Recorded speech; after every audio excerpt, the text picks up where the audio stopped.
Welcome to Car Shopping Questions and Answers. If you're car shopping right now, or you will be in the next 6 months, I want you to type me in the comments. If you are car shopping right now, or you will be in the next 6 months, type me in the comments. I'm here to talk to the people who are locked in, who care about their money for the next 30, 45 minutes about buying and leasing cars below market value. There's only three prices you can pay with any car. Market value, that's the price everyone pays. Negotiators pay market value. Above market value is people who just don't know how to negotiate at all, have no strategy. They're going to pay above market value. And then below market value. Below market value is reserved for the people with strategies, not negotiators. The reason we get below market deals is because we employ online strategies that are very easy to use, where we put dealers and banks against each other while we sit and relax at home. So start typing your questions. I do these live streams a couple days throughout the week to make sure you have all the answers you need to be able to buy, lease, and sell cars for the maximum money. And that's all we do here. So everything we'll be talking about is out of my new book. It's called It's called Cars from Home: 7 Steps to Saving Time, Money, and Avoiding Dealerships. It's 5-star rated, and you can get your copy for the next 30 minutes. It's part of my welcome offer for 75% off. It's normally $97, but if you get to my TikTok bio or my Instagram bio before 30 minutes is up, you got yours for $24. It'll be in your inbox in 2 or 3 minutes. I also have a comment on YouTube or in the Facebook comments for you to activate your 75% off. That's everything we'll be talking about today. Let's go with the first question, Dolan. Let's get the show on the road. And let's get to some unlearning and relearning. Philly Speed, the last car I bought, the dealership wanted me to use their financing instead of my pre-approval. So we always let the dealership see if they can beat the financing we have, but we also come in prepared. And now you got to be careful now, because banks are now scamming. Banks are locking people in with hard credit pull pre-approvals. So they know that the people are hip to pre-approvals. And so I want you to pay very close attention to any company, dealership included, that tries to lock you in, because that's the exact opposite of what we do. We do not let banks and dealerships lock us in, because that prevents us from shopping their competition. And the way that you save the big money, not the hundreds, if you want to save the thousands, the 3,000s, the 5,000s, the 10,000s, and more, is you're putting dealers and banks against each other. That is the name of the game, and that allows you to save more money than you've ever saved without being you could be the world's worst negotiator.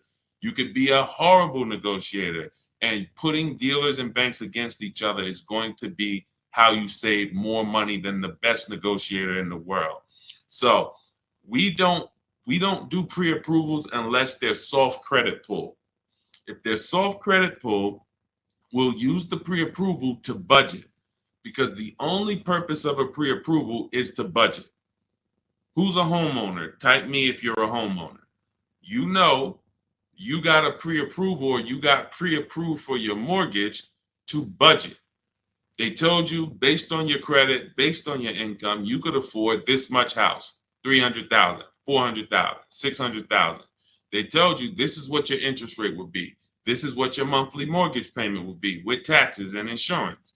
So the only purpose for pre-approvals is budgeting. So now, when you don't, the reason why I hate bad pre-approvals, in my book I call them restricted pre-approvals, is because, one, they're going to activate the rate shopping window. Thanks, Dawn. The rate shopping window is a period of time that the credit bureaus give you to let multiple banks and lenders access your credit with a hard pull to compete. So within a 14-day period, you can have 20 banks access your credit, give you their best rate, so that you know you got the best rate because you created competition. Now, once you activate the first hard pull, the clock starts ticking. The clock starts ticking. And when you start, even see, You think this is your bank. It's not your bank. You don't own it. We don't own these banks. These are for-profit companies. Just like somebody said to me the other day at the gym, hey, I went to my car dealer and they told me this. I said, you own a car dealership? He said, oh, no, no, no. I meant the dealership that sold me the car. Okay, use those words wisely because it's not your dealership and it's not your bank. These people would not even want to know you if you weren't giving them money. So now that you actually know the truth and you're aware of what that is, let's start putting these people against each other so you can find out that these people aren't truly your friend. So the way we do it, I have a strategy I call the bank bidding war. This is what the credit bureaus allow. Again, you can Google Experian rate shopping, and you'll see an entire blog post that Experian put together saying how they allow you to rate shop with the hard pull, and at the end of the window, as long as you have multiple lenders within that period of time, not multiple dealers, not dealers running your credit, lenders, independent lenders, banks, credit unions, you're fine. At the end of the window, it's going to weigh on your credit like one hard inquiry. So if one hard inquiry would have lowered your credit score 10 points, 20 hard inquiries are going to lower your credit score the same 10 points because they see you're shopping for your rate. You don't get penalized for being diligent. You get rewarded because they know if you're shopping for your rate, you care about the $2,000 and $3,000 and $5,000 in your loan that you could save by getting the best interest rate. So we do this after we find our car, Philly Speed, because once we find our car, first of all, let me say this one thing. We separate who we buy our car from who we get our loan from. These two different people, because whoever wins the bid gets our loan. Whoever wins the bid gets to sell us a car. It's not the same person. It's not the same companies. What's up, Sheila? Good to see you, Sheila. So this is so once we find the dealer who's going to sell us the car, they win the bid, used car, new car. We now lock that car up with a deposit. Now we come home, we do all our rate shopping online, banks, credit unions, online lenders. I have resources in my book where you have online credit unions. Let all these people compete. Then we call the dealer and we see if they can beat it. This is how we guarantee that we're not paying 7.2% interest when we could have been paying 5.9% interest. We're not paying 6.9 when we could have been paying 5.19. That's big money.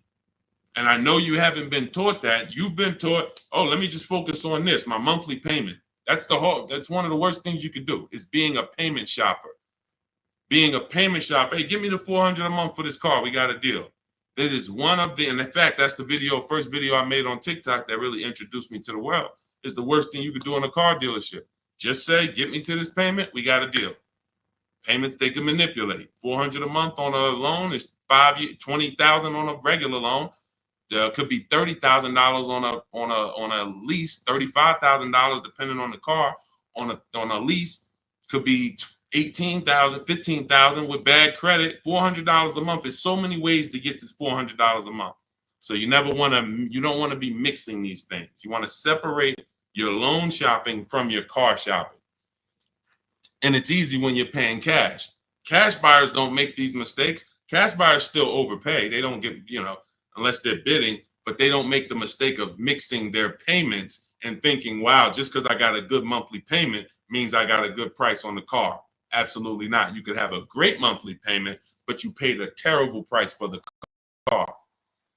Two totally different things. That's why we separate them. Go ahead, Dolan. I see a lot of questions coming in. Let's go. We'll keep more coming. Let's go. You ever had bad? Okay, let's go to the next question. I don't even know what that means.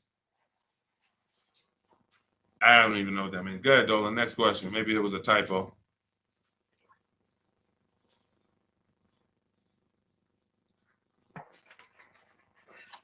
Can you please let us know if there's any limits for gap insurance if I'm upside down? It depends on on the coverage. You need to find out the coverage. There are gap insurance policies that I've heard of that didn't cover the entire shortfall. So, for example, if your vehicle is worth $25,000, but you owe $30,000, you're upside down. If your vehicle gets stolen and not found or totaled, you're going to owe money. And I've seen this happen so many times throughout the years because people didn't get gap insurance. They'll literally total their car. And then so now you got a horrible life event that happened. You got into a car accident, and then you get a bill. You get a bill, and people are like, wow, where did I get this bill from? And it's like, your car was only worth 25, but your loan was 30. So if you're driving around in a car that does not have, that's not worth what you owe, but you don't have gap insurance, you're exposed. Something happens to that car, not only are you going to lose the car, you got a bill coming to you. So what I always say is, you got to know when you're upside down. You got to know when to get gap insurance. And you also have to know you don't have to buy it from the dealership. You can call your insurance company, see if they sell it. You can Google insurance companies that sell gap. Usually you can find it for a cheaper price than what the dealership is going to charge. But some of the worst, it's insult to injury. It's not many things like losing your car and then getting a bill on top of that. That's almost as bad as like having a car that's breaking down and then you got to fix something on it, but you still have a car payment. So the car doesn't drive, transmission's out, but you still got to make a payment every month. It's like, those are two of the toughest things. So know when you need gap insurance. Don't skip that. That's not a smart decision at all. But then check the coverage too, because he's asking about coverage. Check how much coverage. Do you have $15,000 of coverage? When you get your gap insurance policy, ask how much is covered if, God forbid, the vehicle is totaled. Go ahead, Dolan. All right. Hey, what's up, MT? I'm in the market to lease my first Mercedes. I'm looking for an S580E. Make sure you get multiple offers. So let me give you an example of somebody who shops for a luxury car, gets multiple offers, and this was an electric BMW. Where's Teddy's deal? Teddy got a $73,000 BMW i4 M50. He said he got 10 offers. Now, we use a process in my book, it's called the 25 to 5. When you're getting a new car or a lease, you're reaching out to new car dealerships. And the reason why the strategy is called the 25 to 5, because we're going to connect with 25 dealers online. Takes us 20 minutes. Using my email scripts, we're going to get 5 offers. So it's 25 connections, 5 offers, 25 to 5. Now, some people you'll see they've gotten more offers using the strategy. In Teddy's case, he said, I received 10 offers. I only used the scripts provided. Closed on a 2024 BMW, $73,000 MSRP, $856 a month. Now, here's what I always say, and Teddy is going to confirm this. When you properly shop multiple offers, you are going to see a wide range. If you shop the right way, your best offer should be $150 to $200 apart, at least that different. So your highest offer should be at least close to $200 apart from your best offer. And sometimes it's even more than that. So in Teddy's case, you can see the dealer's initial offer came at $937 using the counter offer calculator, which I have in my book. You get access to this calculator where we put all our offers in, and then it spits out the counter offers based on the best offer we received. He said I counted at $829. He came back at $856. That's where he closed the deal at. So $856, $73,000 vehicle. That's a 1.1% lease. The way you judge your leases is you divide the monthly payment into the total MSRP, and that gives you what the percentage is. So he got a 1.16% lease. But here's what's very important. My highest offer during this process from a different dealer was $1,123. $1,123, even after his counters. So when I tell you that 80% of dealers are overpriced, had he been inside that dealership that was $1,123 trying to negotiate, it would not have mattered how great of a negotiator he was. The $1,123 dealer is not coming down to $856 because the $1,123 dealer is an 80% dealer. They're not going to sell the car if they can't make a certain amount of money. And that's what the 80% do. They'll discount and say that's the best we can do. They're not lying to you, but it's not the best their competition is willing to do. So if you're in a dealership that's an 80% dealer, this is why I said at the beginning of the stream, negotiators lose all the time. Great negotiators who don't use a bidding system lose all the time. I don't care if you're in sales, you say, Deshone, I've been in sales, I negotiate for a living. You lose all the time because there's no way for you to know the bottom of a vehicle. You don't know, is the bottom 7,000 off? Is it 3,000 off? Is it 15,000 off? What's the bottom? And the only way for you to know the bottom is to get multiple offers from multiple dealers and see the one who gives you the best offer. That's what confirms what the bottom is. So this is what you do. If you're talking about leasing an S580, this is what you do. You get multiple offers. On an S580 $100,000 car, you should see a $400 swing from your best offer to your worst offer. You might see $1,100 a month and you might see $1,500 a month from one dealer. That is from a different dealer. That's how different it is. Now, if you want to call around and try to get the quotes yourself by the phone, you can do that. We don't do that. We use email because I believe that most people don't like talking to car dealerships. Believe it or not, there are some people who do, and God bless them. Go ahead, do your thing if that's you. Start calling around. But if you're like, you just want to be able to copy and paste and use emails, that is all in my digital book, Cars from Home, 7 Steps to Saving Time, Money, and Avoiding Dealerships. It's already 5-star rated. Thank you to everybody who's taken the time to write a review about the book. This is one that we got the other day. Marguerite, I started pulling these up. This book is a must if you're thinking of getting a new or used car. So much has changed in the process since I bought my car 40 years ago. Think of it as a workbook. Even though you finish the book, you'll refer back to it several times.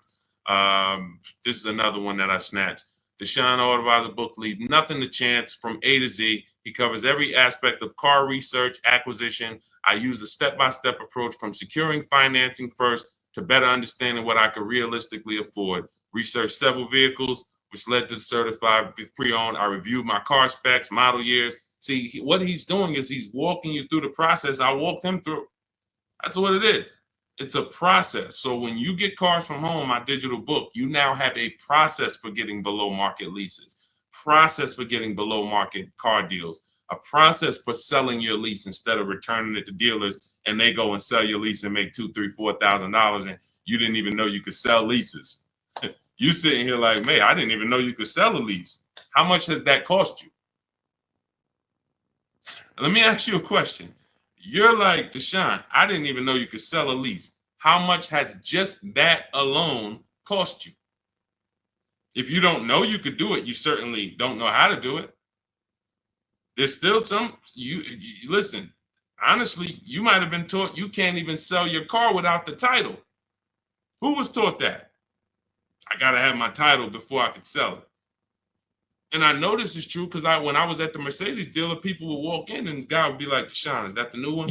I said, yeah, that's the new, the 20, whatever. I said, all right, as soon as I make my last payment, coming back to see you for that. I know. Most of the people are not going to admit it, but they didn't know. They don't know this stuff. So the reason why we have to get, I'm talking to you who are honest, who are willing to be honest and willing to take the bad news, because that's how we change. You cannot, if you won't admit that you didn't even know how to sell a lease, then how are you going to get to the point where you can sell leases and make $2,000, $3,000, $4,000? See, I always meet people with bad news because I care about your car deal. I'm not the person who meets you and says, hey, Milton, you're doing a great job. Brandon, Rindy, you guys are just doing a great job buying these cars. Look at your deals. Wow, you're getting 1% leases. Wow, look at all these offers. You're getting $5,000, $10,000, $15,000 off on all of these offers. Great job. Oh, man, look at your pre-owned car. You got a huge discount. Originally, this car was $50,000 and you got it with good mileage for $26,000. Wow, you got a great discount on this pre-owned car. That's not how I'm meeting you. That's not how I'm meeting you. I'm meeting you. You don't even know that you should be getting the new price of a used car. You're looking at a used car. Duh, I'm looking at a 3-year-old car. Deshone, how do I know if this is a good deal? Well, we need the brand new price. What was that car brand new? Was it 50? Hey, when I was looking at my Infinity truck, I was buying an Infinity truck 2 years ago. I was looking at 4 white ones. 4 white ones. They were between $30,000 and $32,000. Now, most people would have just said, oh, well, let me pick the best one. Close my eyes, did a roulette, and they would have got in trouble. Why? Because I know, which is what I teach you in my book and what I teach in these streams, you have to get the new price. So now I get the new price and I find out one of the vehicles brand new was 46, one was 48, one was 52, and one was 54. Brand new. So all of those cars, when they were 30 to 32, they look similar. Oh, they look so close in price. But once I understand that, oh, this one's 46. That one has $8,000 more equipment in it. The price became far. It became clear what value was the best. Somebody would have picked the $46,000 car and said, oh, well, that one they were asking the lowest price. Meanwhile, for $1,500 more, you could have got $8,000 more equipment. This is value. So these are the things when I meet you, this is how I come. Deshone, I know I made a lot of mistakes. I'm willing to hear the bad news so I can get to the good news, so I can stop making these mistakes. That's all we're here for. And if you could take that, then we're going to be fine. You're going to be just fine. I can help anyone get below market deals who's willing to unlearn. That's it. If you're willing to unlearn, you're good all day. Okay, so that's what you do, MT. Get bids, multiple bids. You need to get at least 5 bids for that Mercedes before you make a decision. Once you get the 5 bids, you'll have a clear winner. That's who you do business with. Go ahead, Dolan. And matter of fact, let me show this Mercedes discount too. Just so you know, MT, we just had somebody who got a Mercedes. And just so you know how much money is in there, you got to zoom in on this. But this was a $79,000 Mercedes electric one, just like the one you're talking about getting, except this is an EQE. And Milligan got $27,000 off. That's 20. Let me put that back on the screen. If you're on Instagram, if you're on YouTube, you can see this. $27,000 off. So I don't want you going in there thinking that, hey, if I could get $5,000 off, that sounds like a deal to me. Well, unless you get multiple offers, or you could leave a lot of money on the table, you'll end up overpaying by like $15,000, $20,000 and never know it. Go ahead, Dolan, shoot that next one up. All right, welcome to the new people who just jumped on. This is Car Shopping Questions and Answers. We're doing rapid fire Q&A. Any car question, throw it up, type it up. Dolan will pull it into the screen. And shout out to the people who have liked the broadcast. Hit that like button. It means a lot. You make sure you run once you do that, you let the algorithm know we're talking big money over here. All right, ID Corals. What's the most discount seeing on a RAV4 Premium? You're feeling for the bottom. That's a losing strategy. So when I look at a vehicle like Tiffany's vehicle, Tiffany, look, she gets a Mazda 2024 CX-90. Her best offer from all of her bids was $6,530 off. At the time last year, Eddie got a Toyota 2023 hybrid Camry. Those were hot. His best offer at the time was $2,086 under MSRP. That was a time when people were still charging over MSRP for some of these hybrids and some of these Camrys. So you don't know what your offer is going to be. I wish I could tell you that, hey, a Jeep Grand Cherokee, if you get $7,000 off, that's the bottom. A BMW X5, if you get $6,000 off, that's the bottom. No one knows. And frankly, there's never going to be a way to know. The only way that you possibly could know is if you're in our network and you see people who make a deal. I'll give you an example. If I see Ansley picks up his QX, his Infinity QX 60. I see Ansley, let's see, he picks up his Infinity QX 60, $58,000 vehicle. He gets it for $554, no money down. He leased it. $554, no money down on his lease. That's a under 1% lease, if you're not aware of how leases are judged. Savvy people all know about the 1% rule. So if your lease payment is 1% or less than the MSRP, you stole a vehicle. So this is a 1% lease, no money down. That's the only way we can judge a 1% lease, not with money down. So when I look at the discount on this, he probably got $7,000-8,000 off that Infiniti. He might have got you can't get that type of payment without getting huge amounts off and huge rebates. But he did not know that he was going to get that type of payment on his Infiniti. He did not know that he was going to get that type of payment. He went in, he shopped the market using our strategies. And just so you know, once you know how to do this, it only takes you 90 minutes to shop the market. When you see these people, look at Ansley's last sentence. Started the process Saturday, accepted a deal Monday. This doesn't take you, I'm not ever going to spend more than 2 hours car shopping to get a deal. Never. 90 minutes tops, I'm going to get a below market deal on anything. So when you look at the process of using a computer, this is what they're made for. See, the problem is you're just not using computers. You're not using the internet. You use the internet for Amazon, don't you? Don't you use the internet to shop competitively from Amazon, to go on websites when you need to buy something big? You're going to the internet. But when you need to buy something like a car, you're going to the dealership, not the internet. When every dealership in America has a website that you could be reaching out to them and making them compete. But no one knows what the below market deal is going to be, Cora. It's just ID corals. There's no way to know. We have people who, you saw Milligan, her below market deal was $27,000. It depends on the vehicle. That was an electric Mercedes. Sean's below market deal on a F-150 Lightning that he got was $20,000 off. Where's his deal? Look, Kimberly, she got a Maserati. That particular Maserati, the below market deal was $20,000 off. But as I said, Sean, $20,000 off. But Tiffany was $6,500 off. So when you see on the Mazda, so it's different for every vehicle. You have to understand that. And there's no way for you guys to know that. Unless you're in our group and then you see somebody get a car that you want and you're like, wow, if he just got 20 and he did that work, then I know the below market deal is 20. Let me go get it. But you still got to send your offers out. But there's no way to know. And when you try to guess, you get in trouble. That's what negotiators do. That's what negotiators do. They'd be like, all right, I feel like I got 7,000 off this. I think I did good. What if you could have got 12? What if you could have got 17?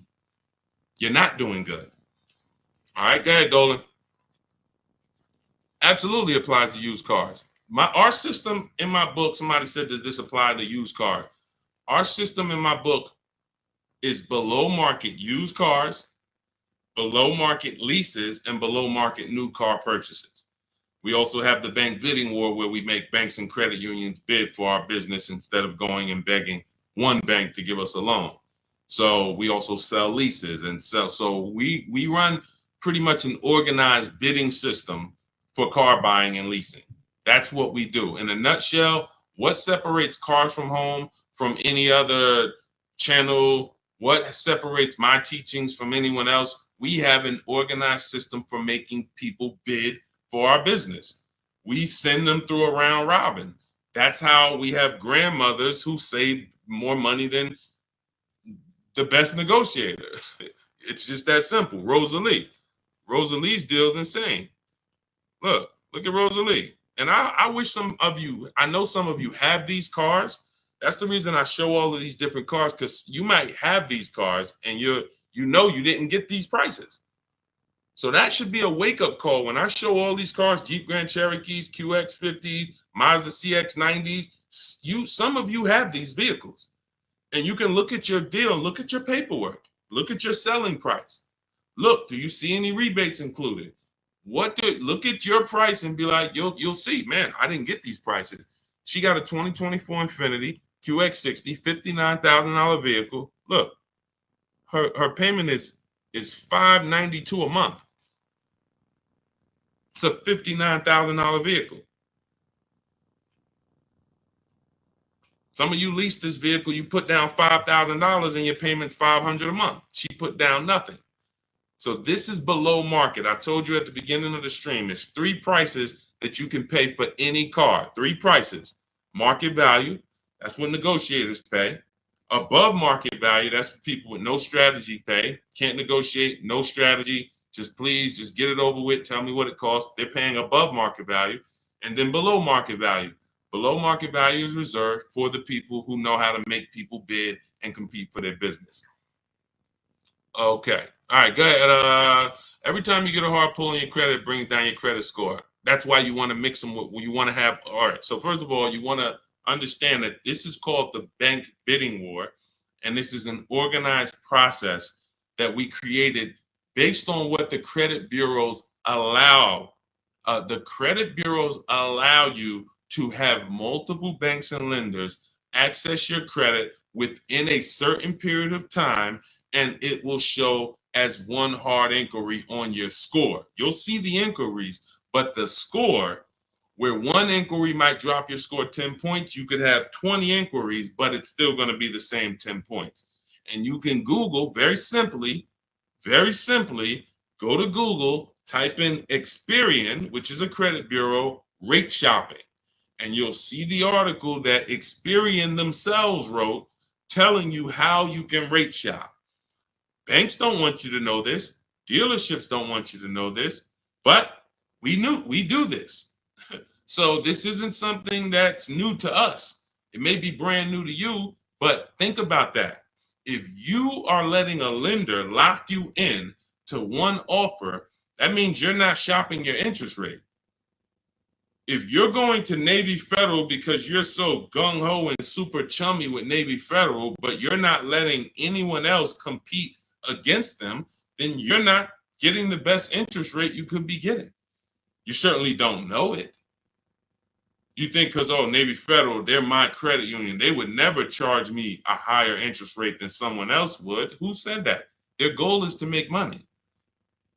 So we use a strategy that is allowed by the banks, by the credit union, by the credit bureaus, and most people don't know about it. That's fine. Most people don't know anything about what I'm talking about. So everything that we're talking about here, most people don't know about selling leases. Most people don't know about getting bids for their cars instead of trading. Most people don't know about sitting online and contacting 20 dealers to get a lease quote using online scripts, emailing only to get 5 offers. Most people don't know about anything we're talking about. Leasing, and how leasing saves you way more money than buying unless you keep your cars 8 years. If you keep your cars 8 years, then leasing doesn't save you more than buying. But if you don't keep your cars 8 years, leasing, getting below market lease deals like some of the ones you see that I've shown you, saves you way more, thousands more than buying. Most people don't know any of this. So it's not about that. It's about, will you know it, Dawn? I don't care about what most people know. I care about the people who are like, look, I want to know this. I want to know how to make sure I shop for my interest rate and don't let the dealer shop for it for me, or don't just let one bank give me their offer. No, it's too much money. You know the difference between, and I want to pull this up, the difference in interest between on a $40,000 loan, $40K loan, what's the difference in interest from, let's say, 5.9 to 7.9%? Because we're so busy talking about the money on the car, but we totally overlook the money in the loan. And we don't. So when in my process, those of you who have my book, you know the bank bidding war. You know we're taking shopping at home for our loan just as serious as we're taking getting the best price for our car. So look, on a loan period, 5-year loan, interest paid on a 5.9%, 5.9%, hold on, interest paid at 5.9 is 15.8, difference is 4,000, positive comparison, and interest cost $40,000 loan over 3 years and 5 years. $11,000 in interest? That can't be right. Interest paid is that can't be right. Hold on.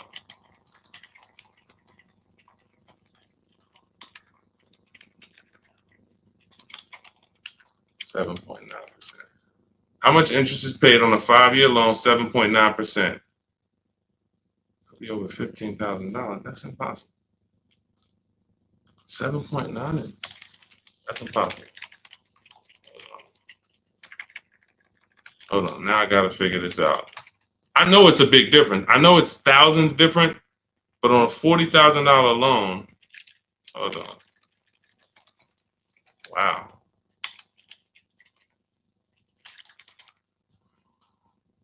All right. So if I put in a $40,000 loan, 60 months,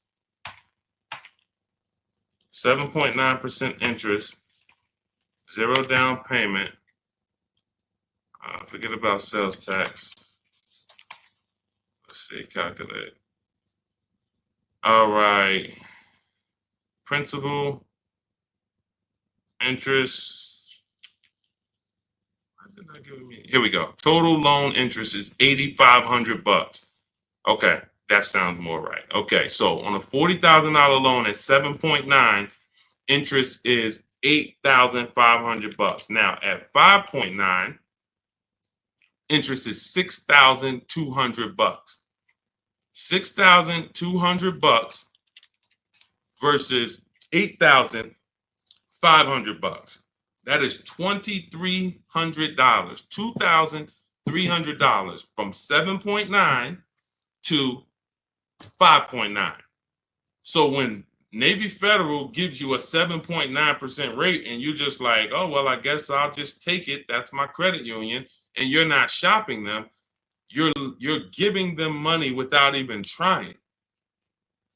And everything we do is quick, simple from home. But you need to understand how much money you have given to these banks and dealerships by just not making them compete. You're not just magically getting big money off and saving all this money. That's just not, it's too much money in car deals. Go ahead, Dolan.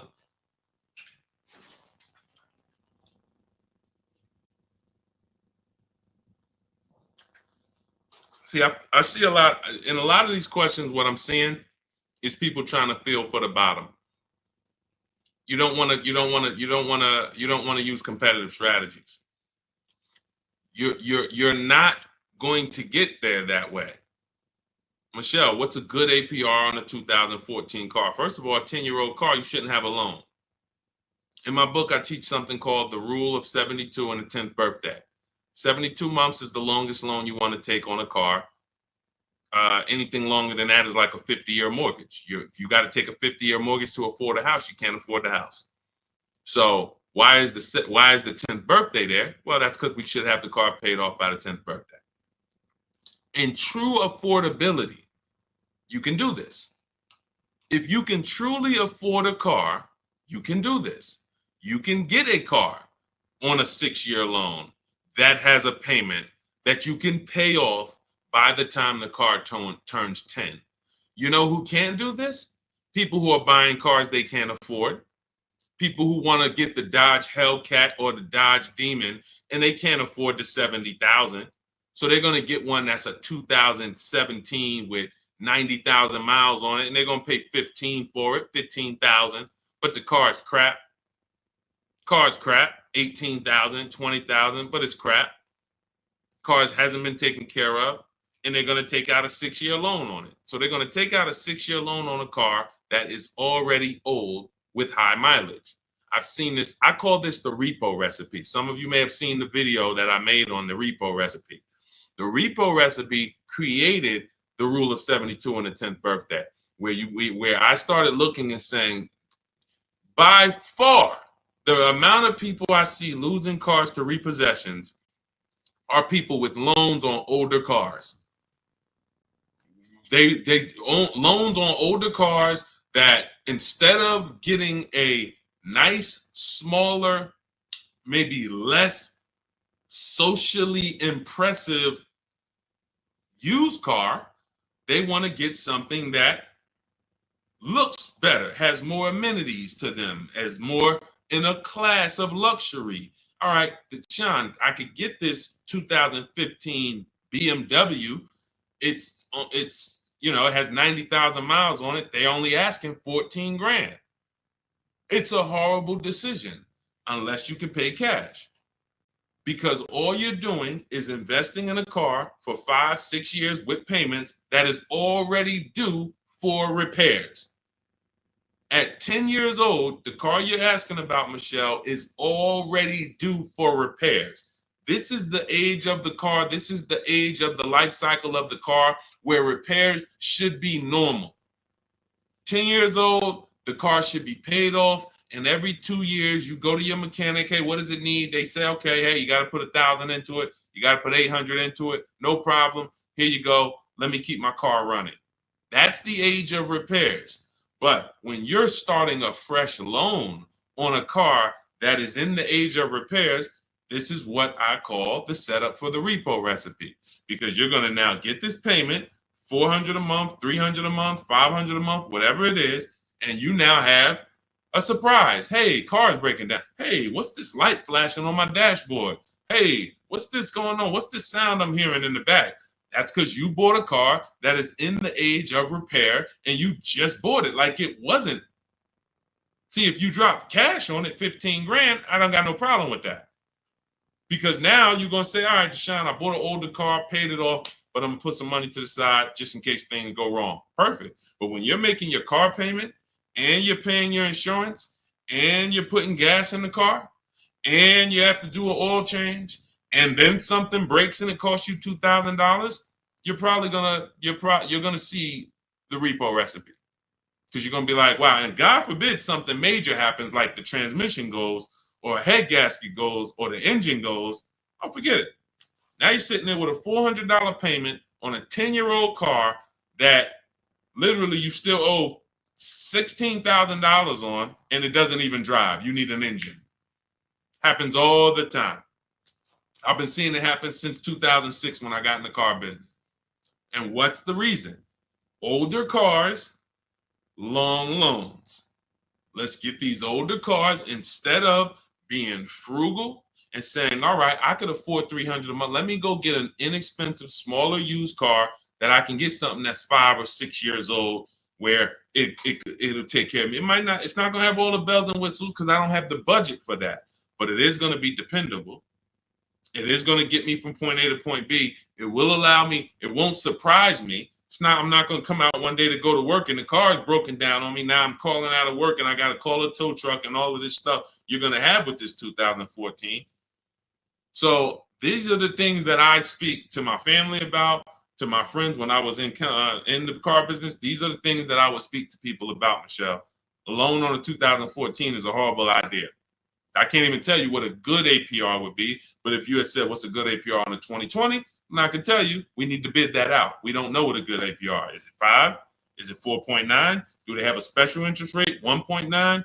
What's the best we're going to get? We're going to put it through a bank bidding war process, and we'll see. That's it. But a 2014, that's just too old of a car to have a loan on. Go ahead, Dolan. Everything I'm teaching is inside my new digital book. If you want the entire blueprint of everything that people like Pierre have used, people like Zafrina have used to get these below market deals, Teddy, people like Jared, look, Greg, some of you know Greg, he got his EV6 Kia, $56,000 vehicle, $527 a month. Everything that these guys have used and girls have used to get these below market deals is in my new digital book. And you can have it for 75% off. That's my welcome offer, but it's only for 30 minutes. After 30 minutes, it goes back up to $97. So if you want yours for $24, head to my TikTok bio now or my Instagram bio, click the website link there, and then click the button that says 75% off new book. Get there before the timer so you can get your $24 book instead of a $97 book, even though it's worth it at $97. And if you're on YouTube, I have a comment for you, a link for you in the chat, and then I have a link for you guys on Facebook. But that's for those who want the blueprint. It'll be there. And make sure when you get your book, you screenshot the thank you page, because it has my support team's email on there, just in case you type your email wrong. Want to make sure you can reach out to support to get your book. Go ahead, Dolan. Does your book go into detail about cash purchases? Cash is simple. It's just simple. You're using one step of the bidding process. If you don't have a car to replace, then you're using one step. If you have a car to replace, then you still be doing the equity assessment to sell your old car. You just wouldn't need the bank bidding war because you're not financing. But for sure, if you use you'd be using the same process that Milligan used. Milligan used to save $27,000 off her car. Pierre, he got his pre-owned Mazda. He got 20% off certified pre-owned CX5. Used the perfect budget calculator. Spotted this best deal of similar listings, and then he knows how to get the original price to make sure that he got the biggest discount from the new version. Somebody like Vincent. Vincent gets a Lincoln. He wanted to get, what I like about Vincent is he got more discount than he went in to get. I can't even see all of these people. Here we go. Vincent, he said, I bought a 3-year-old Lincoln Corsair, under 45,000 miles. He targeted to get 30 to 35% off original MSRP using the multiple marketplace strategy in my book. He got a 43% off MSRP, original MSRP. See, that original MSRP, that's different language. That's language that you should be using when you buy a pre-owned car. There's no pre-owned car that you should be buying from this day forward and the original MSRP is not in your language. It just makes no sense. How do you know what the price is if the price you're paying is good or not? What are you basing it off of? Market value? What the other ones are listed at all? That doesn't matter. What matters is how much was that car originally? 60,000? Okay, now they're offering it for 30. It's 50% off. How much was this car originally? 52? Now they're offering it for 30. Okay, what's the better discount? That's what matters with a used car when it comes to getting the best price. Now, that has nothing to do with getting a quality car. We have different steps we take to get a quality car. You got to get it. You have to check the Carfax. You have to look at the title. We don't want salvage title. We don't want frame damage. We don't want rebuilt titles. We don't want rentals. So you're checking the title. We're looking at accident history. We're looking at service records. We're checking to make sure that there's no bad data on that vehicle. It doesn't have electric problems, doesn't have software problems. We do all of this in literally 15 minutes. That's our steps for making sure we don't get a bad used car. But when it comes to pricing, you must know the original MSRP or you can't, nothing else matters when it comes to used car pricing. So that's all in my new book. Grab your copy. You'll have the entire blueprint for how we do this. Go ahead, Dolan.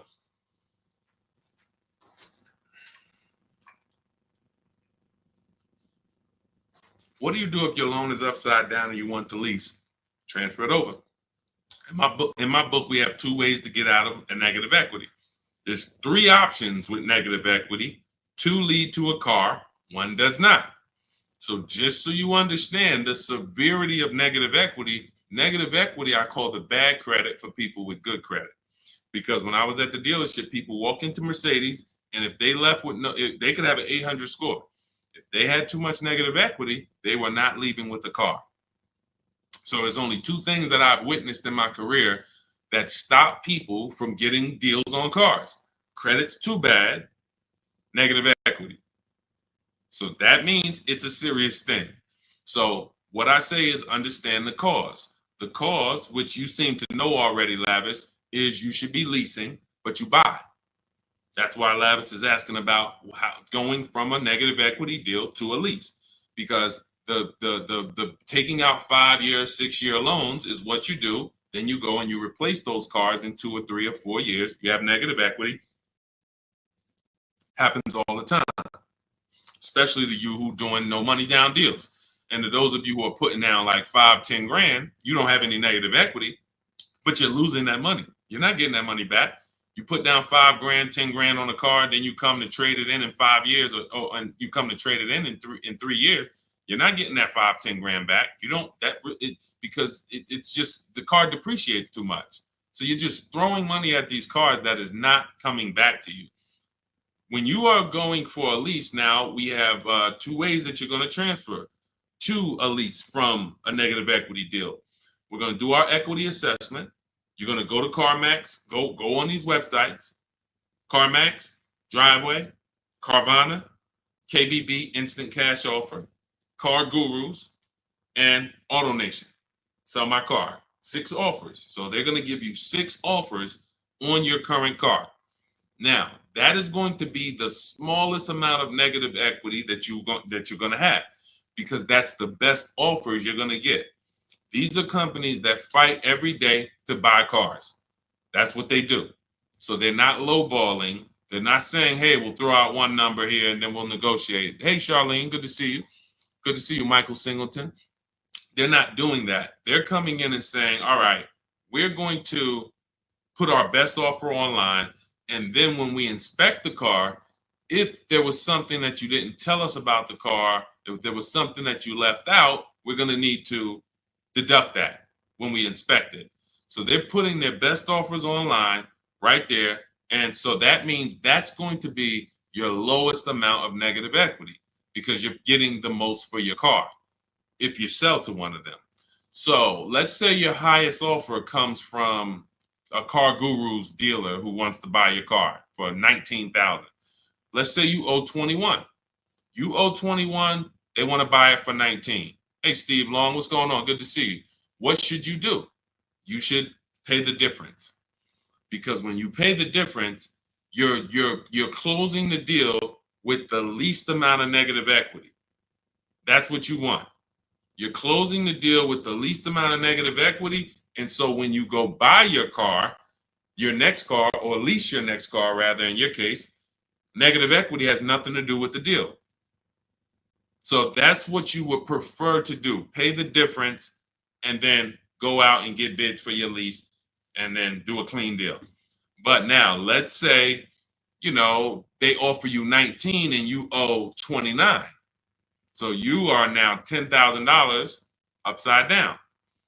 You can't pay the difference. I don't have 10 grand to pay the difference. Okay. Now what you have to do is you have to transfer that negative equity to your next deal, which means you have to trade your car in. And we don't trade. We don't like trading because you can't get bids. What's up, Dion? Good to see you. You can't get bids. The reason why when y'all hear me say trading is a curse word is because you don't get the money your car is worth trading it. You don't get the money anything is worth trading it. So now you've bought this car, you found this deal, but now you have to go to the dealer and say, all right, I need you to take a look at my car. Now, what happens if Carvana offered you 19, but this dealer can only pay 17? It's just all they can pay. They can't match that offer. So you're going to have more negative equity in most cases when you have to do this. So, but that's okay. If you can't pay the difference, this is your only option. Now, it's very important for those of you who are trying to do negative equity trades and then go into a lease that you understand loan to value ratios, because that's what's stopping you from getting your deals. When you go to buy a car, the bank usually gives you 20% above the value of the car. That's the max the bank is going to really give a person with good credit. Sometimes a little more, but we'll use that it could go to 25%. Ridiculous banks will go to 30%, but 20% is really benchmark. So if the car you're buying is 40, the bank is going to lend you max 48,000. That's 20%. So no dealer, no bank. What's up, Benito? Nobody can get $50,000 approved on that $40,000 car. So when you buy your car, you're trying to buy the car, put the taxes in, put the fees in, and then throw the negative equity in. So the car was 40. Next thing you know, you're at 52, and you want to do a no money down deal. And you're wondering why you can't do a no money down deal, because the bank is saying we're not going to lend 52 on a $40,000 car. That's when they come to you and they'll say, hey, you got to put money down. Can you come up with $5 grand? Because we can't get the bank to approve it. It's loan to value. Now, also, what you need to keep in mind is when you can get big discounts off the vehicles, you can actually bring over more negative equity. When you look at Sean saved 20 grand off his vehicle. If he had to throw 7 grand negative equity on there, he could do it. If you had to throw it, honestly, he got a $20,000 discount. If he had to throw 20 grand of negative equity on here, he could do it. Payment's going to be high, but he could do it. It wouldn't affect the loan to value ratios because he got a huge discount off the vehicle. We talked about Tiffany. She got $6,500 off of her vehicle, her Mazda CX-90. If she wanted to slap $7,000 of negative equity on top of this deal, she could do it because she got a big discount. And the bank says, well, we're basing the loan off 44, not the fact you bought it for 36, 38. You got a big discount, but that we don't care about that. We're looking at 44 and we'll lend up to 51 or whatever. So if she gets $7,000 off and she wants to throw $7,000 in negative equity, the bank's going to say that's fine, no problem. So it has a lot. It has a lot to do with how much negative equity you have, and also what is the vehicle you're getting and how much discount did you get off that vehicle. That's what matters. So make sure you understand what's causing negative equity, which is for you. So because, like I said, Lavish seems to understand she's going into a lease, but the cause for negative equity is buying cars when you should be leasing. Very simple. Yeah, Bella, that's a $7,500 rebate, and that's not the only thing you should be thinking about. Like you want to look at what discount can you get in addition to the $7,500 rebate. That's how we have people that are saving, $15,000, $10,000, $20,000. They're getting the rebates for the electric vehicles, but they're also getting huge discounts from the dealers that are winning the bid. Go ahead, Dolan, shoot the next one out. Okay, all of this is in my new digital book. It's called Cars from Home, 7 Steps to Saving Time, Money, and Avoiding Dealerships. This is the blueprint. This is 14 years of car business experience with Mercedes, with General Motors, and running my own brokerage and teaching thousands of people online how to get these below market deals and using a system. We don't wing it. It's not an accident. It's not like, oh, I hope this works. This is a particular set of things you do online to make dealers and banks bid, and success is guaranteed. If you trust my process and forget about your old way of no process, you will be fine. The success is guaranteed. So as part of my welcome offer, you can get the book for 75% off. It's normally $97 because it's worth every penny. I didn't want to price the book like it was a regular book because it's not. So it's normally $97, but for 30 minutes, you can get your copy for 75% off as long as you get to my TikTok bio, click the picture of me before 30 minutes is up. The welcome offer is only 30 minutes, then the price goes back up to $97. So you can go to my TikTok bio, go to my Instagram bio, click the website. You can go to the comment section on YouTube or the comment section on Facebook. Click the link and get your 75% off. But make sure when you get your book, you screenshot the thank you page because it has the link right there to open the book. And then I also email you a copy, but sometimes you'll type your email in incorrectly and we can't email it. So you'll have my support team's email just in case. Is Capital One a good option to finance a car? We get bids. We spent a lot of time. You must have just jumped on, Jen. We get bids. There is no bank that is giving you the lowest rate. If a bank always gave you the lowest rate, they would be out of business. So when we consider what lenders, why do you think there's people in the money business? There are people in the money business. They don't care if you buy a car. I see you, Genome Hamilton. We'll get to you. Get that question from Genome on Facebook, Dolan, next. So why do you think there's people who are in the loan business? They don't sell cars. Banks don't sell cars. They sell money. So when you just see the overpaying, I told you guys, it's 3 prices you can pay for anything you get. Market value, above market value, below market value. That means you can get a market value loan. That's the average. You can get an above market value loan, which is above average, 2-3 points higher than what you could have got just because you were lazy. Now you're paying not 8.2%, but you should have been paying 5.7%. But you just didn't bother. You just said, okay, I guess this is it. But below market deals come from competitive offers called bids. So when you are when Capital One should be a bank that you get a bid from, Navy Federal, Bank of America, Community Credit Union, Lightstream, everyone and anyone should be in the bank bidding more, because the more the better. So when you get my book, you get the bank bidding war blueprint. For those, every time you're going to finance a car, you would use that process to make banks and credit unions bid for your business, so that you guarantee you got the lowest rate. You don't drive off hoping you got the lowest rate when you didn't even make anyone shop. How would you have the lowest rate? There was no competition. We cannot get money off when there's no competition. The big money, the thousands of dollars off that you're seeing, is reserved for competition. This is reserved for people who make people compete for their business. That's what the big money is reserved for. Look, 4 days of leasing like a boss. Started with a Kia Telluride EX. That was my first choice.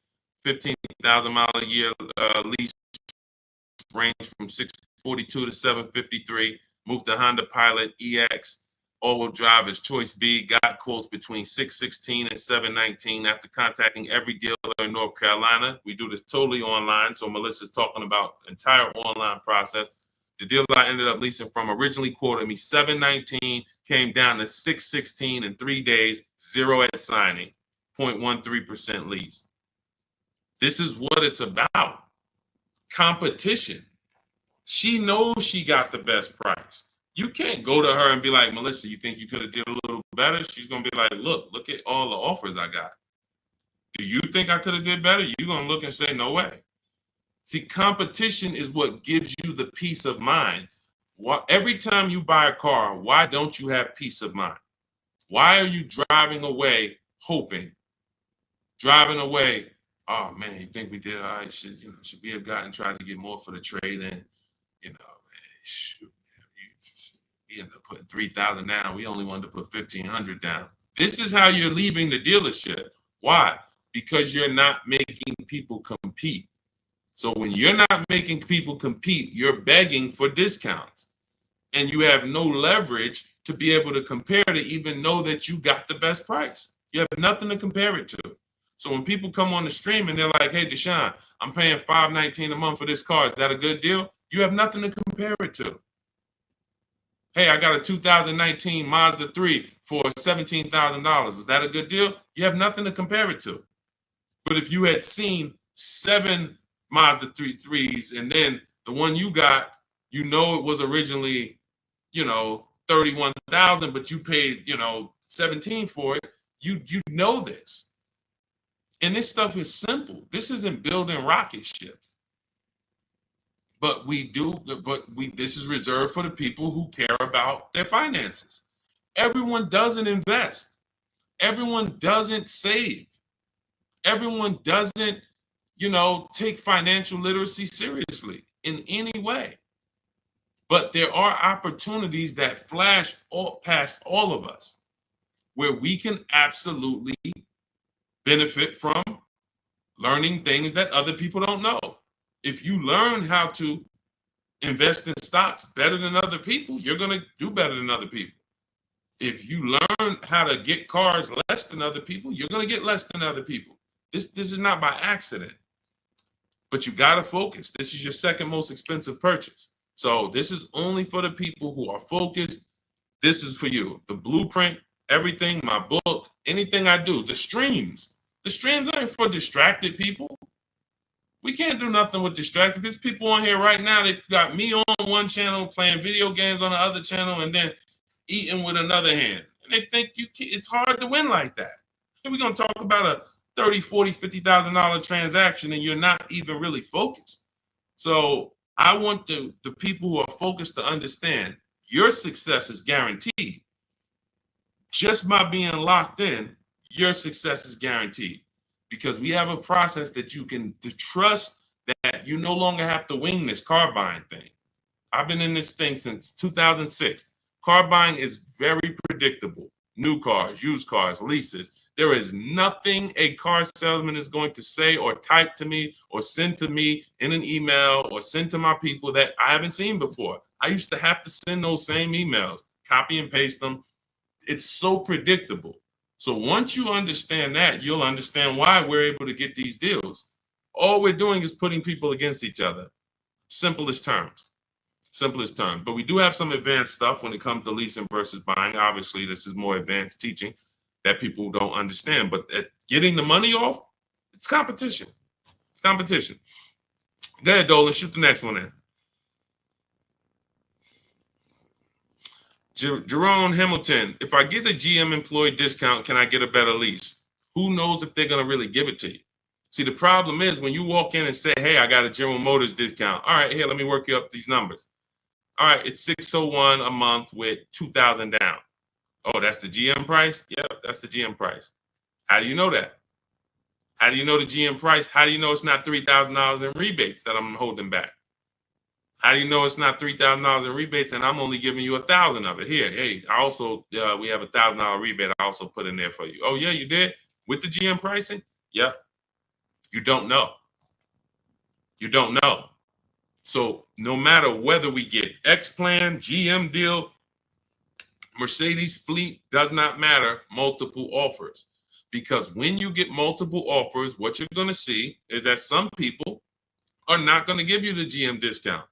And some people are not going to give you the rebates. They're just not going to do it. It's in their DNA. An 80% dealer is going to try to make everything they can make. I'm not giving this guy the $2,000 rebate. Wow, come on, I'll sell his car to somebody else. So now you're going to deal with an 80% dealer and hope you can get a deal. No. Once you see the 20% that says, here's your GM discount, and here's a $3,000 rebate, and here's the price, and then you compare it to the others, you're going to see, oh, those guys were trying to get over on me. Of course, that's what they do. That's what they do. 100%. Go ahead, Dolan. We always get bids. Doesn't matter. You can't trust anybody to give you a price and give you all the rebates and give you the hidden money like they're your friend. That's just not going to happen. If they rather make the $5,000 themselves, why am I volunteering money that you're not even asking for? You came in and you asked for a GM discount. I'm giving that to you, maybe. But you didn't ask me about these rebates. You didn't ask me about, I don't need to volunteer this. This is how they look at it. So many times you get in there, you go, oh, give me the invoice price. Can you give me the invoice price? We got a deal. Man, if half these people that I've shown you on this stream had accepted invoice price, they'd be looking at these prices that they paid and saying, why the heck did I pay that price? Invoice price means nothing. What if you got a $7,000 rebate, $15,000 rebate on some of these vehicles? What if you got a $4,000 rebate? Invoice price has nothing to do with rebates. So now, all right, I'll take off $2,500 to get you the invoice, but what about, that's it? You happy with that? Yeah, that's all I want. My father told me get the invoice price and I got a good deal. All right, your father was sadly misinformed. Unfortunately, thank you. I'm gonna take a vacation on this commission and we just made $7,000 on you. My cut is probably $1,200. I got a nice pay. Thank you. Thanks to your dad too. It's a good guy. Good guy. Keep following his advice. This is how it goes. Unfortunately, these people are not your friends. And as a former car salesman, I keep it straight. I keep it straight because unfortunately, most people on here, you just I'm going to my car dealer. These people are not your friends. You invite Charlie over to barbecues. Charlie is my friend. He's been selling me cars for 20 years. Sold my dad cars. Once you start making him compete, next time you buy a car, lease a car, say, hey, Charlie, look, I'm going to get a number from you, but I'm also going to get numbers from a couple other dealers. Hey, what you mean? Watch Charlie get mad. Watch Charlie get mad. What you mean? What, you don't trust me? I've been doing business with you for 20, 30 years. Yeah, but I want you to actually, I just want to, this guy Deshone told me I need to shop around, always make sure, because it's a lot of money I could be leaving on the table. Oh, man, come on, man. See, that's a person that never wanted to compete. He would rather come to your barbecues, be friends with you so that you don't make him compete. Because the minute you start making dealers compete, you're going to see how much money you've been losing. That's the only way. It's the only way. You start making these dealers compete, you're going to see, dang, I've been overpaying. Some people right now getting phone calls right now. Hey, come on in. We're going to upgrade your lease. Good news. We're going to keep your payment around the same price. Who's getting these phone calls? Who's getting these phone calls? Good news. I can get you out of your lease right now and get you into a new lease about the same payment. Who's getting those phone calls? Who's getting those phone calls? I ain't been on since 5 a.m., KD. Chill out, bro. Chill out. Who's getting those phone calls? Right? Hey, come on in. I could get good news. I could get you in the brand new 2025. You don't even have to you don't even have to put no money down. Come on in, right? All of that, right? Everybody's getting those calls. Why? Because 2022 and 2021, they overcharged you and your payment is so high, even though deals are a whole lot better. They were better back then, but they put you in a high deal back then. Now what they're trying to do is keep you in that high deal, hoping you're used to it. And they want you to think that's normal. They want you to think, hey, Mr. Hayes, yes, you've been paying $750 a month since 2022. Good news. The market is all bad. The market's bad, right? Oh, yeah, I'm hearing that. Thank you. Thank you. I'm glad you're aware. Now, see, you say stuff, you don't even realize you say stuff that helps them make more money. That's why we don't talk in my system. There's no talking. But when you say, a lot of my friends been saying, man, these prices been high. I don't even know if they ever gonna come down. Yes, thank you. You're right. You're so right. We say the same thing in here every day, Mr. Hayes. But the good news is this. I can actually get you in a new vehicle and keep your payment around the same price as your old 2022. Oh, yeah, you can do that? Yeah. Man, well, I really like to come down. Yeah, but listen, things have not, interest rates are high, right? Have you been following interest rates? Yeah, I have been seeing that they're high and they've been high for a minute. Yeah, so that's all affecting the prices we can offer now. But, normally your price will go up by about $120. Normally you go into the 2025, but, I see you bought a car in the past and I was able to pull some strings, work with my manager, and we can get you on a new one, keep your price around the same. Okay, all right. When can I see it? Come on down. When can it come down? That price should be dropping from $750 to like $520 because the market is entirely different. There's been great deals out here since the daggone pandemic. It's been great deals. During the pandemic, we helped Bonita. Bonita got her Telluride. She got it for $600 a month during the pandemic. That's why I always show her deals. $600 a month. People are leasing these for $800 a month, $900 a month during the pandemic. This was 2022 when people were leaving out of the dealerships with axes in their heads. Couldn't believe how high they were paying. She believed $600 a month, her dream vehicle. So these deals have been out here. Look, Greg made this deal. Look, we've been making deals, below market deals. Look at Danielle. $44,000 vehicle, $550 a month, no money down. Charles, Palisade, $48,000 vehicle, $597 a month. Hyundai Palisade, top 5 SUVs in the market the last 3 years. So the people who tell you there's no deals, they don't know how to get them. So yes, when you go into, when you don't have strategy, I told y'all, I've said it, I think 3 times, maybe 4 on this stream. There's only 3 prices you can pay. Market value, that's what all the negotiators are going to pay. They think they did well. All they did is pay the average price of a negotiator. Now you got above market value. That's for the people who can't negotiate. You don't like negotiating. You're not good at it. You just close your eyes and hope that it works out for you. You're paying above market value. And then below market value, which is what you see these people pay because they're not negotiators. They make people bid. And when you make people bid, You don't have to be a negotiator. If someone comes in to fix, you want to get your kitchen redone, and they tell you, okay, it's going to be $50,000. Yeah, hey, is that your best price? All right, yeah, all right, because I'm going to have 3 or 4 other people come in and get a number too. Okay, well, I might be able to get you from like 50 down to like 45. Okay, it's all right. I'm going to have another person come. Another person says, I could do it for 41. Another person says, I could do it for 60. Okay, another person, I could do it for 42. Now you're creating competition, and all of them you tell, hey, I'm getting multiple bids, and they're going to give you their best offer. Doesn't mean they're going to win, but when they know you are getting other prices, they're going to give you their best offer. And that's what I tell you. When people say that's our best offer, Mr. Nunn, that's my best offer, Mr. Henderson, they're not lying to you. That's their best offer. They're not going any lower because they want to make a lot of money. Look, man, I'm making $6,000 on this car. If I can't make it, I'll sell it to someone else. I'll sell it to someone else. I don't need to sell. That's how the 80% of dealers think. You expect the incentive to get a lot better the next few months, especially Ram. What are the incentives now? Unless you can tell me that you shop multiple dealers for Rams and you can show me 5 different offers you've gotten on a Ram, you don't know what the incentives are now. How can we wonder if stuff's going to be better? What are you comparing it to? You went into one dealer, Dodge dealer, hey, how much is this Ram? They told you and you're like, oh, well, that's expensive. 80% dealer.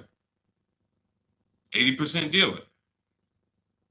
And again, the only way for you to see how much you've been overpaying is to start using these strategies that we teach for multiple offers.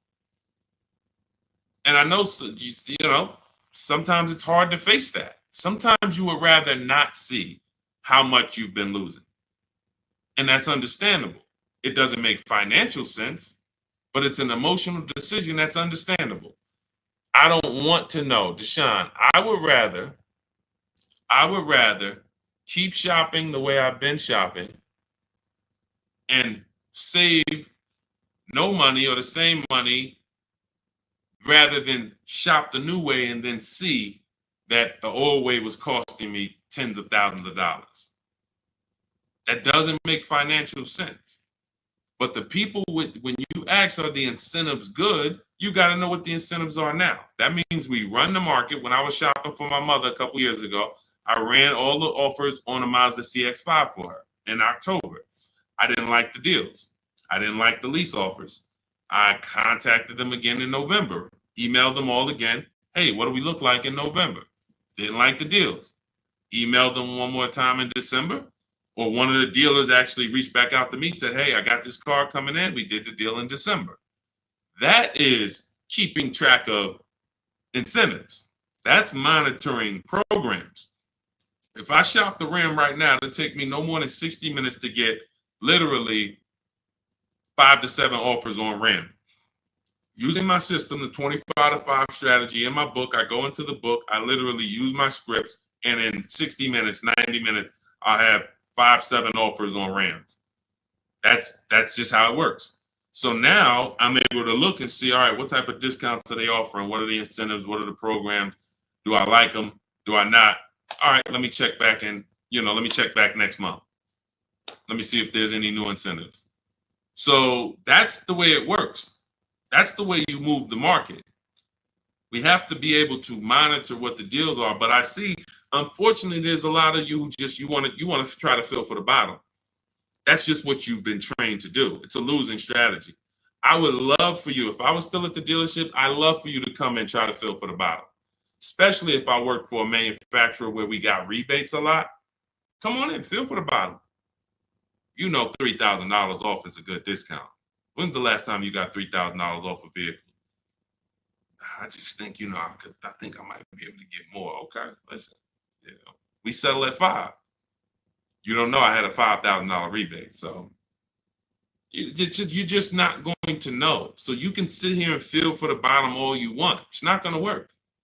You're still going to leave wondering, hoping it's a losing battle. That's why I'm trying to tell you, stop doing it. Stop doing it. You're asking, okay, what's a good interest rate for this vehicle? You're trying to feel for the bottom instead of sitting at home the way my book teaches you and making people bid and come to you and have all of these people begging for you to do business with them. Oh, how much discount should I be getting off of a Toyota Camry? Feeling for the bottom. Instead of sitting at home, contacting 25 dealers online, using my strategies, using my scripts, and saying, okay, now I got 7 offers on a Toyota. Oh, I see the biggest one is giving me 5,000 off. Okay, that's the market. That's the below market.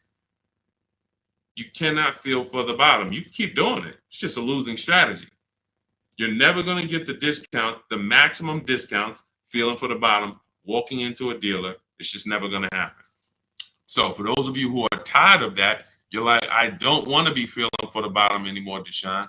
I don't want to be worried about being a good negotiator, Deshone. I want to be able to have a plain, simple system for getting dealers and banks to bid for my business.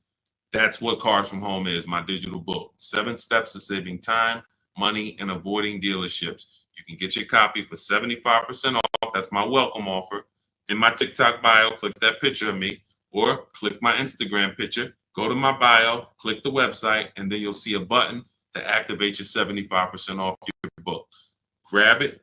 It'll be in your inbox. You'll have all the strategies necessary for paying these prices, the same prices you've been seeing me share throughout the stream. Or if you're on YouTube, I have a link for you in the comments. If you're on Facebook, I have a link in the comments for you. Grab your book, use it, and shop empowered. The old days are over. The days of going into dealerships, over. Spending more than 30 minutes in a dealership, over. You'll never do that again. Begging for discounts, over. Not knowing what to say, hoping, oh man, they told me don't tell them I had a trade. All of this garbage that they've been trying to, none of this stuff works because you're not employing competition. So all of those days of that's over. Watching social media videos, all right, man, let me try to remember this. All of that is over because we have the blueprint. It's already 5-star rated. You can Google it. Thank you to everybody who's reviewed the book on Goodreads. We appreciate you. We couldn't get to this many reviews and a 5-star rating without you guys taking the time to rate the book and review it. But grab your copy. As long as you get there before the 30 minutes is up, that welcome offer is only good for 30 minutes. After that, the book does go back up to $97, which is still a great price. But $24 is better than $97. So get there before the 30 minutes is up. TikTok bio, Instagram bio, YouTube comments, Facebook comments. Use the book and go win. All right? Unlearn everything you've been taught. That's the key. Leave everything you've been taught at the door. Trust this process. Success is guaranteed. All right? God bless you. I'll see you on the next stream.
Welcome to Car Shopping Questions and Answers. If you are car shopping now, or you will be in the next 6 months, I want you to type me in the comments. We're about to go live, do some serious car shopping Q&A for the next 45 minutes to an hour. So you can start typing your questions, as many questions as I can get to in an hour. We'll get through them. And what you often will see, that someone else is going to ask the same question you have. So a lot of times you'll actually, even if you can't get your question into the stream, because usually by the time we get 20, 30 minutes in, we got lots of questions and we don't always get to them all. But usually someone else will literally ask the same question that you have. So, so we can start talking. I'm just sharing this to Facebook now. This entire stream is sponsored by my new digital book. It's called Cars from Home. 7 Steps to Saving Time, Money, and Avoiding Dealerships. You can get a copy for 75% off for the next 30 minutes in my TikTok bio, my YouTube, in my TikTok bio, my Instagram bio, the YouTube comments, or the Facebook comments. And the book's normally $97. Everything we'll be going over today will be out of that book. Every answer that I give you is out of that book. So if you want the entire blueprint and you don't want to remember the things that we're about to go over, you grab the book, and obviously everything we're about to go over, we wouldn't be able to cover everything that's in the book. There's like 100 questions that'll be answered in that book. So let me just share this to Facebook, and we'll get started with the first question that we got from TikTok. So type your questions in as fast as possible, and type your questions in one shot. Don't do like a part one, part two, and because then Dolan can't bring them into the stream. Okay, Dolan, let's get going. Let's throw up the first question, please. Nora, I'm upside down on my vehicle. How do I get out or pay off early? There's two ways to deal with negative equity. One of them is easier. It depends on the resources you have. So you have the option to pay the difference, which means you are actually going to say my highest offer for my car is $18,000, but I owe $20,000. That means I have $2,000 of negative equity. I'm going to pay that off. That way I can go and do a clean transaction for my next car. I don't have baggage going into my next car. And I get to maximize the value of my current car through what we call a bidding process. So we don't trade our cars. We only get bids from cash buyers like Carvana, CarMax, Kelly's Blue Book Instant Cash Offer, AutoNation, Car Gurus, and Driveway. That's 6 cash offers we get. These are companies that fight feverishly to buy cars. They pay more than dealers, and they write checks on the spot. You literally go, have your inspection, they go into the accounting department, and they come back with a check for you. This is not like selling your car on Facebook Marketplace. So they're going to pay more than dealers. So you want to make sure, if you can, you sell to them, because that's going to be the highest offer you're going to get for your car. And that's going to be the least amount of negative equity you will have. If you can't pay the difference, then you must trade. And trading is a curse word here, because you never get what your asset is worth trading. If I wanted to trade this phone, I'm not going to get as much as I would get putting it on the open market and getting prices and offers for it. So trading is a last resort. What happens is, if you can't pay the difference, you now will go shop for your new car, find a dealer willing to sell you the car at the lowest price, and then you would ask that used car manager to value your car. I do not recommend you go into the dealer and let them just mix the deals together. Write me a deal where you work in my trade-in with my negative equity. No, shop for your car, get your best offer from a dealer, new car, used car, or lease. And then once you identify the winning dealer, that's when you say, hey, can you take a look at my car? What's it worth to you? Now it's its own separate transaction. And if your payment was this $800 a month, you'll know, now what is my old car going to add to that? If my payment was $400 a month, now I know what is my old car going to add to that. And I can see what you're giving me for it, how much negative equity I'm going to bring into this transaction. And it's an easier way to understand the numbers. You don't want to be mixing transactions if you don't have to. And the key to understanding negative equity and the cause is you don't lease. That is the cause. The only way you're having negative equity is you continue to buy cars, but you're not a long-term person. You trade them in or replace them before the loan is paid off, and someone taught you not to lease. So you're going to continue to be in this repetitive cycle because you don't lease. There are emergency situations where you need to switch cars, but if you're not keeping your cars 8 years, this is rule number 1 in my book. You should be shopping for below market lease deals, not for purchases. So that's your 2 options. Decide which one you can do, and then you make your move. Now, and also keep in mind, you have loan to value ratios when you have to transfer. The bank's only going to approve about 20% of what the actual new car price is. So whatever car you're buying, if you're buying a $30,000 car, the bank's only going to approve 20% more than that. They're not going to allow you to slap $10,000 on a $15,000 car, because they're only, they have loan to value ratios. So what you want to do, if you have a large amount of negative equity, you want to shop for cars, and you want to shop for cars that you can get big discounts off of. There's certain cars that have rebates. They're not listed. But in my system, what I do is I teach you how to get bids on cars. You know, we have some people, I mean, I'll show you people who've gotten 15, 20, 30,000, $27,000 off. I'm not going to exaggerate. The biggest discount we've helped someone get using our strategies is Milligan on her Mercedes-Benz. She got $73,000 EQE, and she paid $51,000 for it, 54.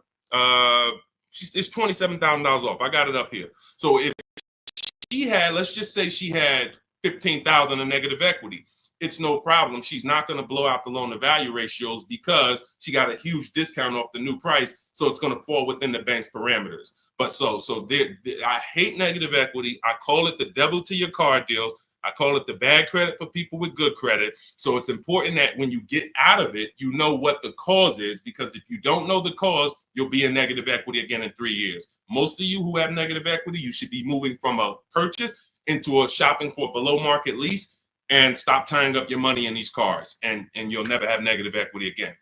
8 long-term people who keep their cars 8+ years, you never have negative equity.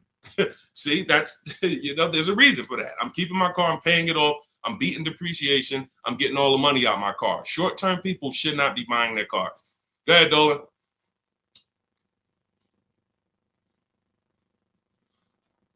All right, keep typing your questions, y'all. We'll get to as many questions as we can in 45 minutes. Now, let me just actually say this. We have a 7-step process. Everything in my system is 7 steps. We don't go, see, a lot of times you don't understand what you should be doing first. Should I be focusing on my old car, my trade-in, shopping for a car first? What should I be doing first? So we have a system that you actually now have a process. It's 7 steps. First step is the most important question. That's leasing versus buying.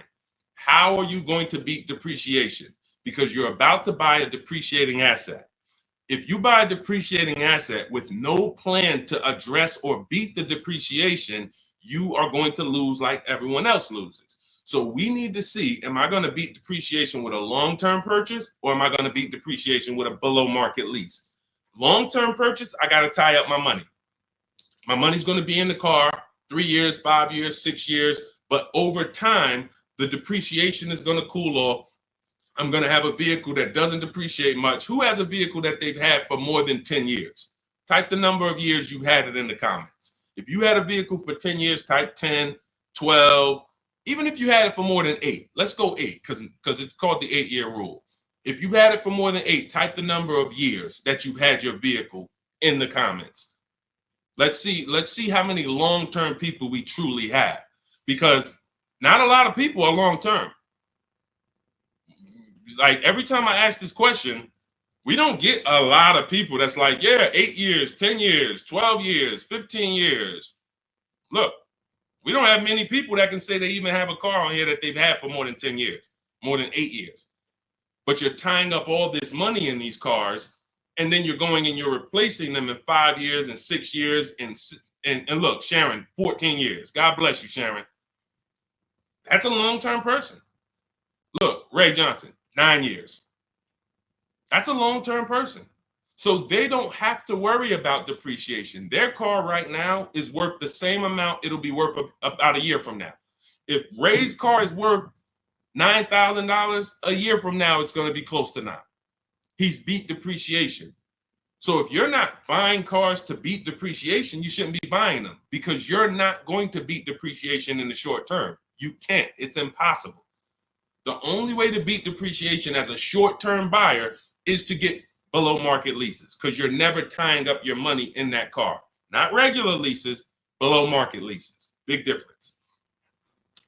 Go ahead, Dolan. I see we had a question come from TikTok. Let's throw them up.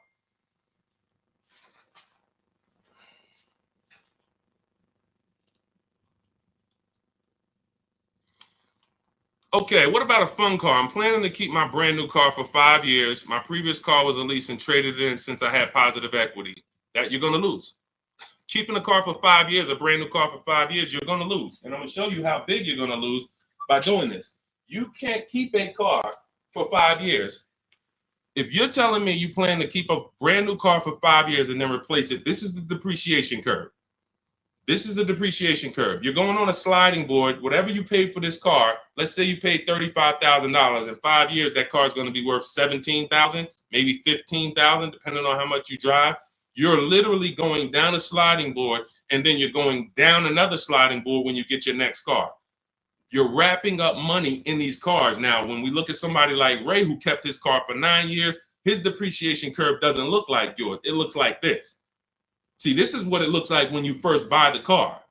You're losing value every single day. You're losing thousands of dollars in value on a yearly basis. So when you go and say, all right, I'm going to just go buy this car, tie this up. Let me show you why you can't do that compared to someone who's leasing. You're going to spend thousands of dollars more.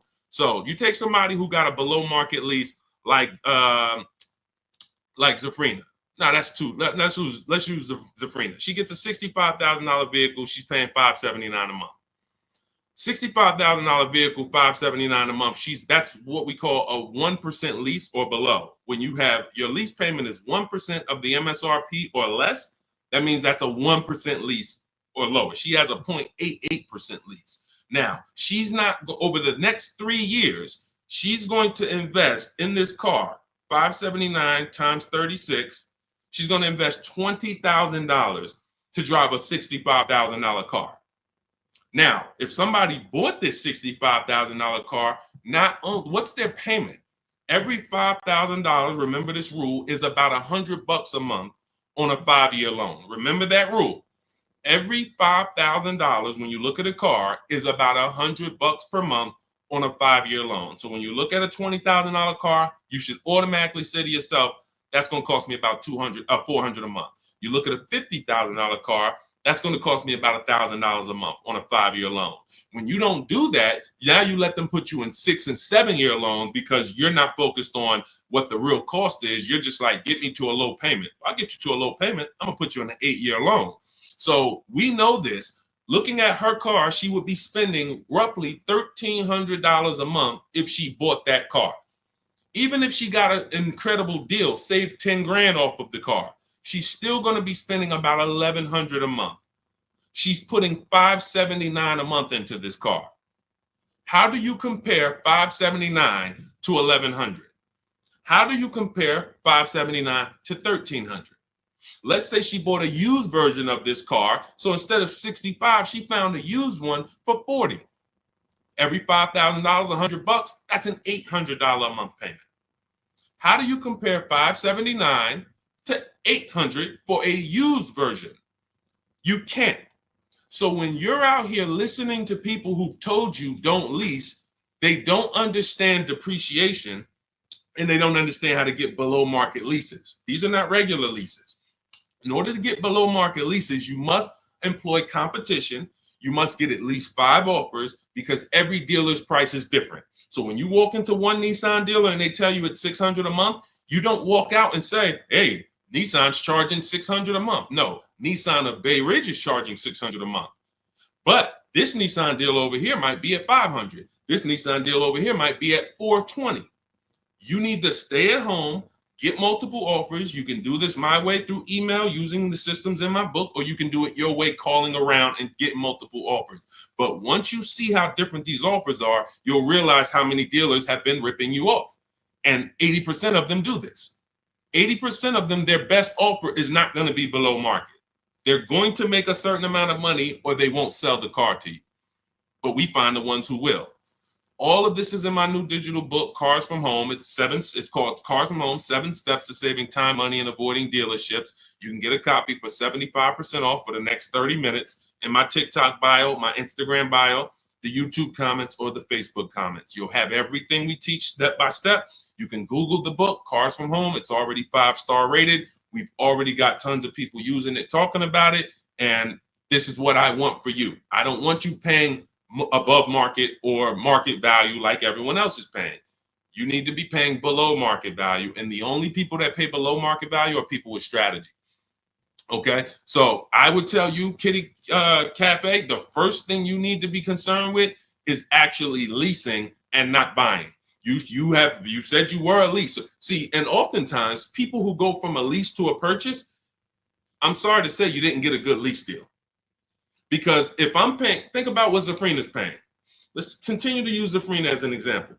If Zafrina's paying $579 a month for a $65,000 car, $579 a month only gets her about $28,000. Let's call it $30,000 on a loan. So for her to go and get the same $579 payment, she's going to only have about $30,000 to spend on a car. If she goes with a 6-year loan, maybe she can get like a $33,000, $34,000 car. That's it. That's her loan. So she's going to have a hard time going from a $65,000 vehicle to a $35,000 vehicle. Most likely she's going to get something used. It's going to be older, and she's going to be like, wow, I'll just keep leasing. But if she was paying what other people are paying for this same Jeep, which is probably, I would say a lot of people for the same Jeep would probably be paying about $800, maybe $900. People with no strategy, they're probably paying $900 a month to drive this $65,000 car. It's easy to justify. So they're paying $800-900 a month. Then yeah, she might say, well, maybe I'll just buy something because I'm paying almost $1,000 a month to lease. But that's the difference between a below market lease and an average lease. There's a big difference. All right. Go ahead, Dolan. Next question. The leasing versus buying thing is really what's hurting a lot of you. The leasing versus buying thing and the not getting below market leases. There's so many bad things about what's been out here with leases. It's horrific. I spend every day putting out information trying to dispel this. But I realize there is so many voices that have told you guys things, but here's the thing. I talk numbers and I show numbers. If you pay attention, the people who tell you about leasing never talk numbers. They never show you numbers. All they do is rent. Leasing is renting. Leasing limits you. You limit, they pick your mileage. You pick the mileage. It's so much bad information. But I've been leasing since I'm 22 in the car business. Got my first lease, Pontiac G6, $20,000 vehicle. I was paying $256 a month for it. Meanwhile, I had a friend, they're paying almost $500 for a Toyota Corolla. We both got a car for about the same time. They're paying $500. I'm paying $256.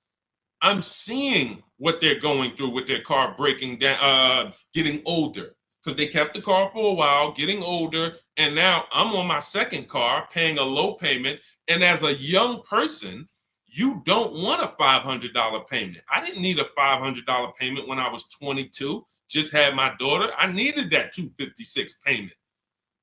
They had just had a family too, but they got to come up with $500 a month to drive about the same price car. The Corolla and the Pontiac G6 at that time were about the same price. You can't justify to me in any way that makes more financial sense.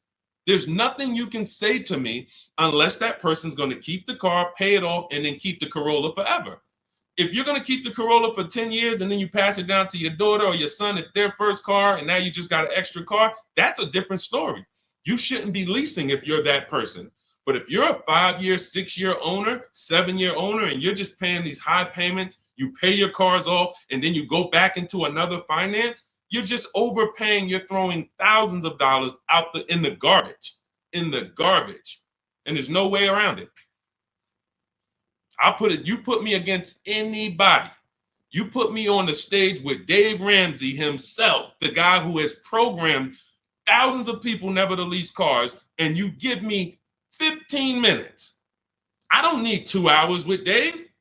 I don't need to debate you for 2 hours, Dave. If we're not talking about investing in mutual funds, you do a great job there. We're talking about the financial aspects of below market leases. Let me show you what a below market lease looks like. Let's consider what a person who buys their car is going to pay versus a person who gets a below market lease. Let's look at the resale values of this person who buys their car. When they go to trade that car in, what they're going to get back. And let's look at the net money they have lost compared to the person who got the below market leases. I will prove it to you in 10 to 15 minutes. And are you willing to tell your millions of people that you have programmed incorrectly because you know nothing about buying cars? You have programmed people based on you being a financial advisor, not a car person. You haven't seen thousands of car transactions to be able to say what you're saying. I've been involved with credit. Credit's a big part of what I do over the last 15 years. I don't teach it. Why? It's not my expertise. It's not my lane. It's easy for me to say, hey, I got a lot of people need to know about credit. Let me just start giving y'all some credit advice. No, because I respect the people who have learned credit to the T. Dave Ramsey decides I want to teach about cars. That's where he has led millions of people astray. And he has thousands of people investing in cars, short term, losing on resale, getting killed by depreciation. And they're like, well, Dave told me to do this. It's hard. It's hard to help. It's hard to get those people to unlearn. Go ahead, Dolan. Next question. Keep typing your questions, y'all. We will get through as many as we can in the stream. Good point. I only financed as I wanted to upgrade from my lease. My lease was $180 a month for 36 months. That's a big change. $180 gets you $10,000 on a finance. That's all $180 a month gets you. Now, if you put money down, that's different. Obviously, there's a lot of cars most cars don't lease for $180. So I'm assuming that you put some money down to get there. But again, what were you driving for these payments? You're driving a brand new car. There's no comparison. When you're getting below market deals on leases, there's no comparison. Again, let's look at Charles. Charles gets a Palisade, $48,000 vehicle. Some people, and you may own one of these. And if you were honest, you say, Deshone, I own that vehicle. How much is your payment? No money down. Probably $800-900 a month. Probably $1,000 a month. He's paying $597. Some people say, oh, Deshone, don't they limit you on mileage? No, you pick the mileage. Look at Jen. Jen got her Honda CRV. She's paying $512 a month. It's a $40,000 vehicle. That's normally $800 a month to buy on a 5-year loan. She's paying $512 a month, and then she upgraded the mileage from $12,000 to $18,000, and her payment went from $512 to $563. 40 some odd dollars. She gets to drive as much as she wants, as she needs to drive, not as much as she wants to drive, as much as she needs to drive. And the problem that that you may have with leasing is you didn't get the mileage you needed, and then you started blaming the lease. You knew you drove 15,000 miles a year, but instead of getting 15,000 miles a year, you took the 10,000 mile a year option. You looked at the payment for 10,000 because you might have not been getting a below market lease, so the payment was high, and you're like, okay, well, just give me the 10, and then you know you needed 15, so now you're going to pay the penalty based on not the lease's fault, based on you. You could have paid $45 more per month, got every bit of mileage you needed, and then you could have enjoyed your lease hassle-free, dropped it off in 3 years, no problem. So people are blaming the lease for their lack of understanding about how they don't pick the mileage for you on the lease. You pick the mileage. We got people who drive 25,000 miles in lease because they don't want to keep their cars tied up and have that depreciation on a car they own. If they drove 25,000 miles, any high mileage drivers, type HM into the comments. Any high mileage drivers, you drive over 18,000 miles. If you bought your car, tied up that money in that car, and depreciated it with high mileage, that car is going to be worthless in 3 years because you put 75,000 miles on it, and then you come back to replace it, and you have 15 grand of negative equity, and you wonder why. You depreciated the car. Meanwhile, when I was at Hyundai, I worked at Hyundai as a manager for 6 weeks. I had a guy who came in, he was dropping off his lease. I learned something incredible. I said, car had 72,000 miles on it. I said, you leased this? He said, yeah, man, I used to buy. I stopped buying because I would always have negative equity. I only lease now. 25,000 miles a year. I drop it off every 3 years, get me a new one. I'm in sales. I looked at his lease contract and I saw that his payment was less than $200 a month more than what a normal below market lease on that Sonata was. If a normal below market lease was $350, he might have been paying like $550, $525. It wasn't $700. He was paying a couple dollars more, but he could drive 25,000 miles a year, drop that thing off, never have to worry about negative equity. Mileage doesn't stop you from leasing. It's not about how much you drive. It's about how long you're going to keep the car. because a below market lease is how we beat depreciation or long-term ownership. Nothing to do with how much you drive. You pay for the mileage whether you buy or lease. Doesn't matter. Go ahead, Dolan. Keep typing your questions, y'all. We'll get through as many as possible. What's up, Ashley? What's up, Kenyari? What's up, boss babe? Ashley, good to see you. But I made my wife lease a brand new electric Equinox, $350 per month, and no sales tax. The $180 was a 2021 Corolla lease before the chip shortage for $3,000 down. Solid, solid. These are the things that you don't want to get away from until you're ready to keep a car long term.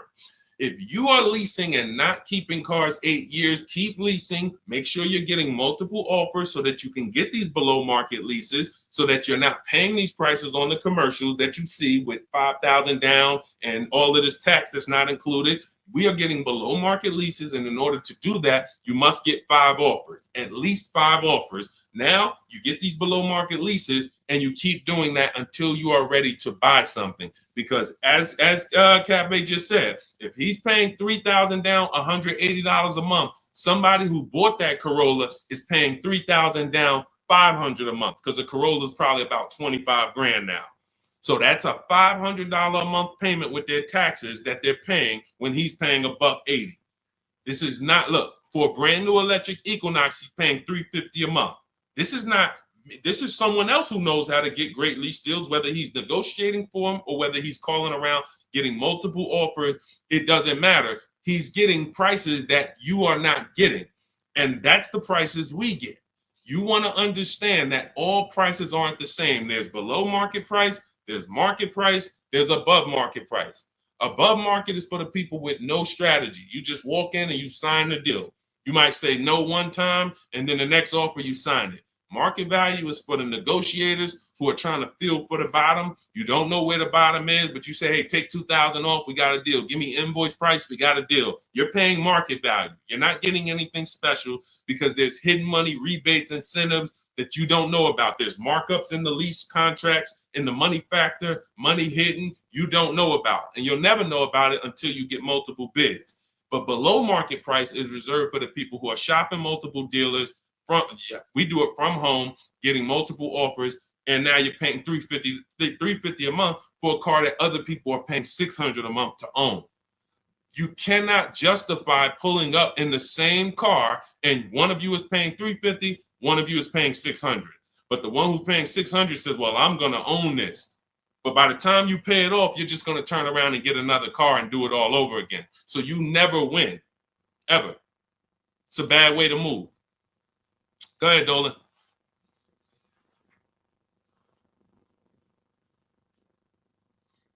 What's up, Ray Johnson? Do you need to... Hold on. Do you need to know all the bells and whistles? I don't know what that means. Can you rephrase that question? Let's type it in another way because I don't know what you mean by that. Can you elaborate? What about the people that drive high miles? You should still be asking yourself, how am I going to beat depreciation? The first step in my process is to determine what I'm going to do to beat depreciation on this depreciating asset I'm buying. So if you're a high mileage driver, you drive more than 18,000 miles per year, you're depreciating your car so rapidly that in 5 years, you're going to have, call it 100,000 miles plus on the vehicle, but your loan does not move that fast. Most of your loans are going to move this way, but your depreciation is moving like this because you are just using the heck out of the car. This is point and proof that you pay for usage, whether you buy or lease. If you bought a car and put 100,000 miles on it, you do pay for that. If the same person bought the same car, but they only put 50,000 miles on it, their car's worth more than yours. They can sell it for more. So you lose based on your usage. So in the short term, you can't win driving high miles because you are literally destroying the value of your car. Then you flip to another car. That'd be like you doing this. Hey, do me a favor. Give me this car, let me depreciate it like crazy, then let me swap it out and let me get this car depreciated like crazy, and you just keep doing it. Depreciate it like crazy, but you're never getting to the point where the car is paid off and now the car starts to depreciate like this. That's for the people. If you have a car that you've had for 10 years, 12 years, 9 years, 14 years, this is what the car is depreciating like. You're losing a little bit every year. If it was worth 9,000 this year, it's probably worth 8,200 next year. You beat depreciation. And that's when you enjoy, this is the benefits of ownership. This is what I call in my book, the reward stage. You don't get here without long-term ownership. And if you're not built for long-term ownership, that is okay. But what you should be doing is doing what my client who was in Hyundai did, doing your high mileage lease, shopping for a below market lease, and then driving the mileage you need and dropping off your car in 3 years and going and getting a new one over and over again. You're never tying up your money in these cars. If you're going to tie up your money in these cars, you better have it in there for the long run. If you're going to tie up your money for 5 years in a depreciating asset, you are losing money in depreciation. Like you can't get it back. That's why you're never happy with what the car is worth. When you come and find out what your car is worth, you're like, I can't believe that's all you're giving me for my old car, because you're thinking about how much you put into it. Long-term owners like this, those of you who have cars that you kept for 12 years, you're not thinking about the resale value, right? Right or right?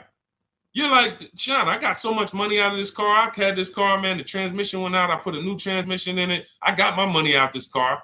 That's the benefit of buying. And if you're not buying, you should be if you're not getting there, you should be shopping for below market leases, never tying up your money in these cars to begin with. It's only 2 ways. Get out the middle. It's 3 people. Long-term keepers, short-term leasers, then it's the people that's stuck in the middle. You buy your cars, trade them in. You lease the car, you buy the lease. Stuck in the middle. Go ahead, Dolan. All of this is in my new digital book. If you're like, Deshone, there's no way I'm going to remember this. You can get my new digital book. It's called Cars from Home, 7 Steps to Saving Time, Money, and Avoiding Dealerships. It's already 5-star rated. Thank you to everyone who has rated and reviewed the book on Goodreads. We appreciate you. You can get your copy. It's normally $97, but for the next 30 minutes, you can get your copy for $24, which is 75% off if you get to my TikTok bio, my Instagram bio, the YouTube comment link, or the Facebook comment link before the 30-minute timer hits 0. After the timer hits 0, price does go back up to $97, and it's worth every penny of $97. This book will be the top 3 most valuable books in your library. And when I say valuable, I mean the books that save you money. There's only a few books. I got a bunch of books. You guys can see I'm grabbing them. There's only a couple of these books that have actually put money in my bank account or helped me save money. There's not a lot of them. This will be the top 3 most valuable books to your bank account. That's all I care about. So go grab your copy, TikTok bio, Instagram bio, YouTube link, or Facebook comments, and you'll have everything we teach in the blueprint of how to get below market leases, below market purchases, below market new cars, used cars, high mileage driving. Everything is in there step by step. It's a blueprint. All right. Go ahead, Dolan. All right. Buy a car for the first time. I'm going through my bank. My budget is $8,000 and I finance the rest. So you have $8,000 cash. You want to see, can I get a vehicle without using that cash?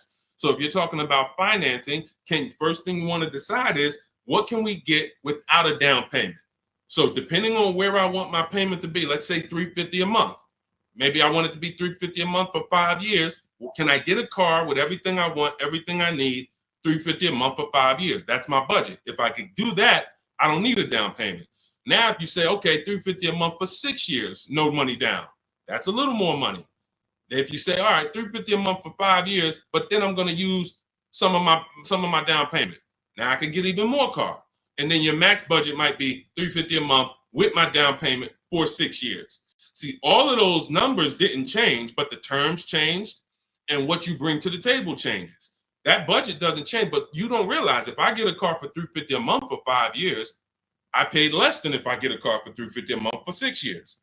So these is how we budget. I actually have a tool in my book called the Perfect Budget Calculator I created, where you put in your preferred down payment, you put in any equity you have from your old car, you put in your max monthly payment, you put in the average interest rate, and it'll give you up to 6 goals that you shop from. So when I went and got my used Infiniti truck, I had 6 goals. One of them was no money down 5 years. Next one was no money down 6 years. Third one was money down 5 years. Money down 6 years. Then the fifth one was money down and the equity I had from selling my old car. And then the sixth one was money down, equity, and 6-year loan. See, there's multiple ways to budget where you don't go over your max. But I find the problem is when we budget with our max in mind, I only want to spend $500 a month, $500 a month, $500 a month. You usually go in and you spend what? $600, $550. You're putting $1,500 on a credit card because you didn't calculate the taxes. The tool in my book, the Perfect Budget Calculator, calculates the taxes in your state. So you don't go in and say, oh man, I didn't know there was another $3,000 in taxes and fees. Who's had that happen? Oh man, I thought we was making a deal, but you forgot about the taxes and fees. See, all of this stuff you don't realize should be normal in a complex financial transaction. But what they've taught you in the car business is to just treat car buying like you're buying a TV because it makes them very rich. I've been in the business for 14 years. I sat next to people who I know shouldn't be in the business, but they're not going to get them out the business. They make a lot of money for the dealerships. They'll always have a job. Even if they get fired here because the customers start complaining, they'll go there and they'll say, hey, look, I made 300 grand at my last place. Oh man, when can you start? These people are always going to have a job. So when you look at the industry and say, okay, if this is what the industry is like, what do they care about me? They don't. The 20% of dealers who get up every morning and they do the right thing. They want to beat their competition. They're honest. They want to make sure that they're giving you the best service. It's 20%. 2 out of 10. You're going into your local dealer and you're buying from them, not realizing that's an 80% dealer. All they do is make a lot of money on their customers. If they can't make a lot of money on their customers, they won't sell the car. And you know what's beautiful about the car business? For those of you who are wolves and sharks and evil, it's not about the customer winning. It's about you making the customer think they won. I'm going to say that again. For those of you who are like, what business could I get into where I can make 200 grand? And I don't need to have morals as long you are trained to make the customer think they won. And that's all it's about. If that's why you start high and you come down. If you know your price on your car is $600 a month, you start at $800. This is what the worst people do. You know that the full price for your car is $600 a month. When Mr. Jones sit down, hey, Mr. Jones, all right, we got a great proposal for you. Great news. We're going to make you a great deal today. Your payment's $790 with $2,000 down. What? That seems like a high for this car. The car's only this. That seems real high. And then I didn't even want to do any down payment. All right, so you didn't want to do a down payment. So, all right, look, if I could get the down payment out, your payment would go from $790 to now it's $840. No down payment, though. What's more important than you, the payment or the down payment? No, well, both. But what's more important? If you had to pick one, well, I really don't want to do any money down. All right, so right now we're at $840. Where can we agree? I'll talk to my manager. Where can we agree that you'll be happy? Because I want to make you happy, Mr. Jones. Nah, I mean, I'm thinking of paying I really wanted to be at $500, Mr. Jones. I understand. Where'd you come up with that number? I just thought I'm looking at the car. I'm thinking, 500 seems fair, but follow me, Mr. Jones. You're looking at this car. You know where the demand is. You know there's no cars around. This is all stuff that's not true. You don't know where the demand is because you haven't shopped. There's no cars around. You don't know that because you haven't shopped. But these guys we are absolutely trained to, if you want to use your powers for evil, it is very easy to get you. That's why we don't shop that way. I would never send you in to deal with people who negotiate every day for a living like this. Your power is being at home, having multiple dealers compete for your business, and that's how people like Tasha get these deals. Thousands off on a brand new car, only 1-year-old car. This is how we got grandmothers who do this. Look, India, ridiculous deal on a Toyota. Look, Hyundai, $365 a month, no money down. 2024 Hyundai Elantra, limited with the leather in it. She didn't get that going in negotiating. You can't. But from home, that's where the power is. That's why our entire system is called Cars from Home. I can sit here and walk you through why you can't win. I don't care who you are. So when I'm telling you, you have to change the way you shop. When people say there's no deals, they're right. To you, there's no deals. To someone who doesn't have shopping strategy, doesn't know how to put dealers against each other, there are no deals. But to people like us, we've been making deals. Let me show you, Bonita. Let me show you a pandemic deal. When people were out there thinking, no deals, Deshone, this is so bad. When is the market going to change? Look, Bonita, 2022, she leased her dream vehicle, a 2023 Kia Telluride. She put $600 down, drove off $600 a month. She gave him $600, drove off. No money down lease. People were leasing and buying these vehicles for $10,000 over sticker. I'm not on here to talk to you about hundreds of dollars. What do I care about hundreds of dollars? You think we're on here? You think we're getting together to gather you guys to talk about hundreds of dollars? That doesn't matter to me. Thousands is all we talk about. Every single thing we discuss here is $1,000 mistakes. You not leasing when you should be leasing. $5,000, $7,000 mistakes minimum. You not getting multiple offers on your car. Could be depending on the car, you look at somebody like Kimberly. Kimberly gets $20,000 off her Maserati. $20,000. Sean gets $20,000 off his F-150 Lightning. These are just some of the, look, even somebody like Tiffany, let's take a smaller discount. She gets a Mazda CX-90. She gets $6,500 off. What happens? There are people who got that same car. You won't say, they're not going to say it. They'll never say it. They'll never come on here and say, hey, Deshone, I got that same car you just showed her get, and I only got $2,000 off. They won't say I overpaid by $4,500 because I didn't know this. But I'm telling you, I know this because I've been working with people around the country. So understand, we're not here to talk small numbers.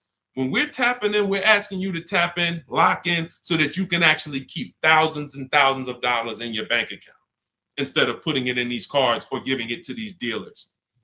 That's it. So everything we discuss is out of my new book, Cars from Home, 7 Steps to Saving Time, Money, and Avoiding Dealerships. It's a 7-step process. Doesn't matter whether you're leasing, 7 steps. Doesn't matter if you're buying new, 7 steps. Buying used, 7 steps. You want to sell your leases, which who didn't know you could sell a lease? Put a question mark. Who didn't know you could sell a lease? Type a question mark in the comments. Question mark. Deshone, what do you mean you could sell a lease? Okay, thank you. We're renovating with the jeans. Okay, look, Lynn, Brooke, Miss Tucker. Look. How much does that cost you? Not knowing, and we begin to teach people to do this during the pandemic because every single car was $7,000 to $10,000 more than it was truly worth. So a Jeep Grand Cherokee, I sold my Jeep Grand Cherokee for $28,000 after I had leased it for 3.5 years. 39 months, I leased it, and then I sold it for $28,000. The vehicle, brand new, was $35,000. Brand new, that Jeep Grand Cherokee Laredo that I leased for $330 a month, paid $330 a month for 39 months. I sold it for $28,000. CarMax won the bid, and I put $9,800 in my pocket. I helped my mother sell her lease on her Mazda CX-5 for $10,200 in equity she put in her pocket. Now, those equity numbers don't exist anymore. That was a once in a lifetime seller's market. Well, so far in our lifetime, so far, there's people who still want that. They still are basing, and you may know people who are like, hey, well, I'm gonna buy this car and I'm gonna flip it because I bought a 2019 Mustang and then I sold that Mustang in 2021 and got all my money back. Try that again. You're gonna lose everything. It's over. It's over. That was a limited inventory, global shortage, chip shortage. Everything's worth $7,000 to $10,000 to $12,000 more. Those who cashed out won. Those who cashed out at that time won big. You can look back over history, and I helped a lot of people do that. You can look at my videos. Some of my biggest videos, 5 million views, 3 million views, was how to cash out. People coming on there, yo, I just sold my lease. I made $7,000. Yo, I made 10 grand because of you. Yo, I sold 2 leases. I'm telling everybody during the pandemic, cash out, cash out, cash out, cash out. You won't be able to do this again. But there's still money to be made if you have equity in your lease. There's still $2,000, $1,700, $3,000, $4,000. Some of you low mileage people who you lease, but you only drive 5,000 miles a year. There's equity there. But you got to know how to get it. You got to know how to get bids. What's the process? And get we get bids from CarMax, Driveway, Carvana, Kelly's Blue Book Instant Cash Offer. What is that strategy alone worth? Just the cash out, just the equity assessment, step 2 in my process is worth. For those of you who trade in cars, that right there, one step out of my 7-step process is going to be worth thousands of dollars to you. So you can get my new digital book, Cars from Home, 7 Steps to Saving Time, Money, and Avoiding Dealership, and you can get it for 75% off. That's my welcome offer to you, but it's only for 30 minutes. You go to my TikTok bio, my Instagram bio, the YouTube comments, or the Facebook comments, click that link, and get your copy for 75% off. You won't even pay the $97 price. You'll pay $24, but you got to get there before the timer goes to 0, and then it goes back up to $97, which is worth every penny. Book's worth every penny of $97. It'll be in your inbox in 2 minutes. And make sure as soon as you get the book, you screenshot the thank you page, because the link to open the book is actually on that page. You open the book on that page, and I also email you a copy, but my support team's email is actually on that page as well, because sometimes you type your email wrong, you're typing fast, you're trying to hurry up and get it before the sale, and then you end up typing your email wrong. We can't send the book to a wrong email, so that you'll have my support team's email there. But this is the most serious thing outside of buying a house. There's nothing more serious to me. And some of you are not going to even buy houses. Some of you like, Deshone, I'm a renter. I don't plan on buying. That means the car is your most expensive purchase. And you're going to do it over and over again. You might have 5, 10 of them in your lifetime or more. You lose $5,000 on every one because you didn't have strategy. That's a tough gig. That's a tough gig. I wouldn't want to be in that situation. And I'm not going to be. And anyone who's listening to me is not going to be. Go ahead, Dolan. Let's keep the show on the road. Do you need to know all the extras you want? Upgraded sound system items that are not in the base price? Absolutely. Whenever we buy a new car or we shop for a lease, we always build our car. We go on the site because we want to know everything's available, because we don't want to get a car and find out there was an option we wanted that we didn't get. And we also want to know what we can live with and live without. And we want to build our car to come up with an MSRP. So if the car you want the panoramic sunroof, you want the blind spot monitors, which most cars come with now, whatever it is, you need to have an idea of what that's going to cost. So once we build out our car, we determine our car is $42,900 the way we want it. Now, most times we're going to reach out to dealers and they're not going to have the exact car. That's why we always come up with, and when we're leasing, we come up with a couple colors. Buying, we don't compromise as much, because this is a car you need to love. You're going to have it for 8+ years. You don't want to compromise on what you want, or be talked into something, or let you convince yourself of getting something, a color you really don't love, because you're buying this car to keep it for the long run. Now, on a lease rather, you can be much more flexible, because in 2.5 years, you're getting ready to shop again. You get a 3-year lease, 2.5 years, 6 months left, it's time to shop again. So we want to make sure we can be more flexible with that. But yes, we want to know how much it's going to cost so that we can start to budget We always say with a lease, when we build out our car, we take 1.25% and we use that as a gauge of around about what it should cost. So if we're looking at a car that's 42,300, we multiply that by 0.125 and we say, okay, 528, that's a fair below market lease deal. Now, if we can do better than that with bids, we will. If the lease program is not as good, when we get our bids, it might come in at 1.3, 1.4, our best offer. We're going to have more offers than that. If your other offers aren't higher, then you didn't shop the right way. Because when you shop, you should see a $3,000 to $5,000 to $7,000 difference from your best offer to your worst offer. When you get offers the way we teach, you're going to get more market value, below market value, above market value. You're going to see them all. And you're going to be like, wow, I can't believe all these dealers, this their best offer? Yes, they want to sell and make a lot of money. But we don't care about them. I don't focus on the 80%. We're looking for the 20%.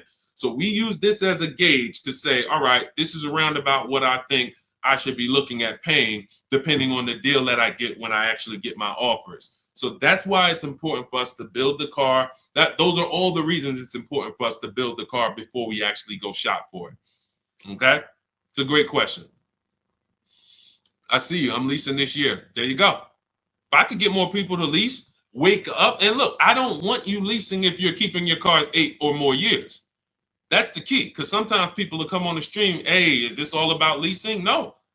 If you're buying, there's so many things you need to know about getting below market purchases. New cars, used cars, we haven't had those questions come in. People are not really asking questions about used cars and things of that nature, but I'm answering the questions that Dolan puts up that you guys are writing. So when we look at purchasing, there's a ton of questions that we got to look at, ton of questions. But when it comes to people not keeping their car 8 years, you should be shopping for leases. You're not keeping a car long enough to beat the depreciation. The depreciation's going to kill you, not the loan. Doesn't matter. Loans, okay, you could pay cash. Doesn't matter. The depreciation's going to kill you. That's what you're doing. You're buying a depreciating asset, trying to keep it short term, flip it, and do it again. You can't win. The only way to win with a depreciating asset is long-term ownership, or never tie your money up in it in the first place, which is a below market lease. Go ahead, Dolan, throw that one back up. Arturo, does your credit score affect the lease? Sure. You want to have fair credit. I always tell people you want to get to about a 660, 680, similar to if you were trying to get a good deal on a house. You would be trying to set yourself up with a good credit report to buy a house. Now with leasing, you can also lean on payment history. So if you have a $400, $500 a month payment, you've been making it on time for 2 years, that weighs heavily in you getting approved. I always say it's nothing that gets you approved for a new car like a paid on-time payments for your old car. The banks look at that and say, well, hey, we can see, yeah, credit cards might be high, but they never miss the payment on their car. They never miss that $500 payment. That means something to the banks when your credit score is a little in that marginal in that marginal range or that mid range. So I always tell people, get to a fair range, work on your credit so that you're able to lease, and don't tie up your money in a long-term purchase because you can't lease right now. If I couldn't lease right now, my only mission would be to get an inexpensive car, get my credit to a 660, 670 to lease. I wouldn't be trying to get a Dodge Charger, $20,000, $30,000, $40,000 car. I'm going to pay 20% interest. And when I go out to replace that car, I'm going to have so much negative equity because the interest alone is going to bury me because I don't have good credit. So now I'm no closer to leasing. My payment is going to be high. And I usually end up with an older car because I'm trying to squeeze my way into a nice car that I could show off and feel good about. Nah, I mean, I work hard. I want to be able to drive something that, I feel good about. But you haven't qualified yet. You haven't qualified to drive something great yet. If you have a 500 credit score, 600 credit score, you're not qualified to drive something ideal yet. You should be sacrificing to get set up so that I can make a power move. And what you do in getting set up is you get the least expensive car. that you can get a loan on. You get a $10,000 car, quality, small car. Try to get something that brand new was $24,000, $25,000, Hyundai Elantra. Get yourself a smallest car that you can qualify for, and you have minimal payments, $200, $250 a month payments. You pay those payments on time. You make sure it's a quality car, and you go and you make a move for a lease once you've established yourself. Or you can just do what other people do and say, you know what, who could get me in this brand new whatever, or who could get me in that, used Mercedes? And you're going to lose in every way. The quality of the car is not going to be ideal. The loan is going to be out of control. The interest is going to be great, ridiculous. You might not get a great price on the car because you come in looking desperate. You need a car, not want a car. You need a car. So nothing is working for you. Everything's against you. So it's much better for you to discipline yourself. Say, look, I don't mind driving something that I don't feel great about, but I'm working on my credit. I'm going to make these payments on time. I'm going to get myself to a 660. I'm going to have 2 years of on-time payments, and then I'm pulling off the lot in a brand new lease. Power moves. That's a plan. Go ahead, Dolan. And in my book, that's called the SMART car strategy. It stands for saving money at the right time. If you can't qualify for a lease, your only goal should be to set yourself up to lease.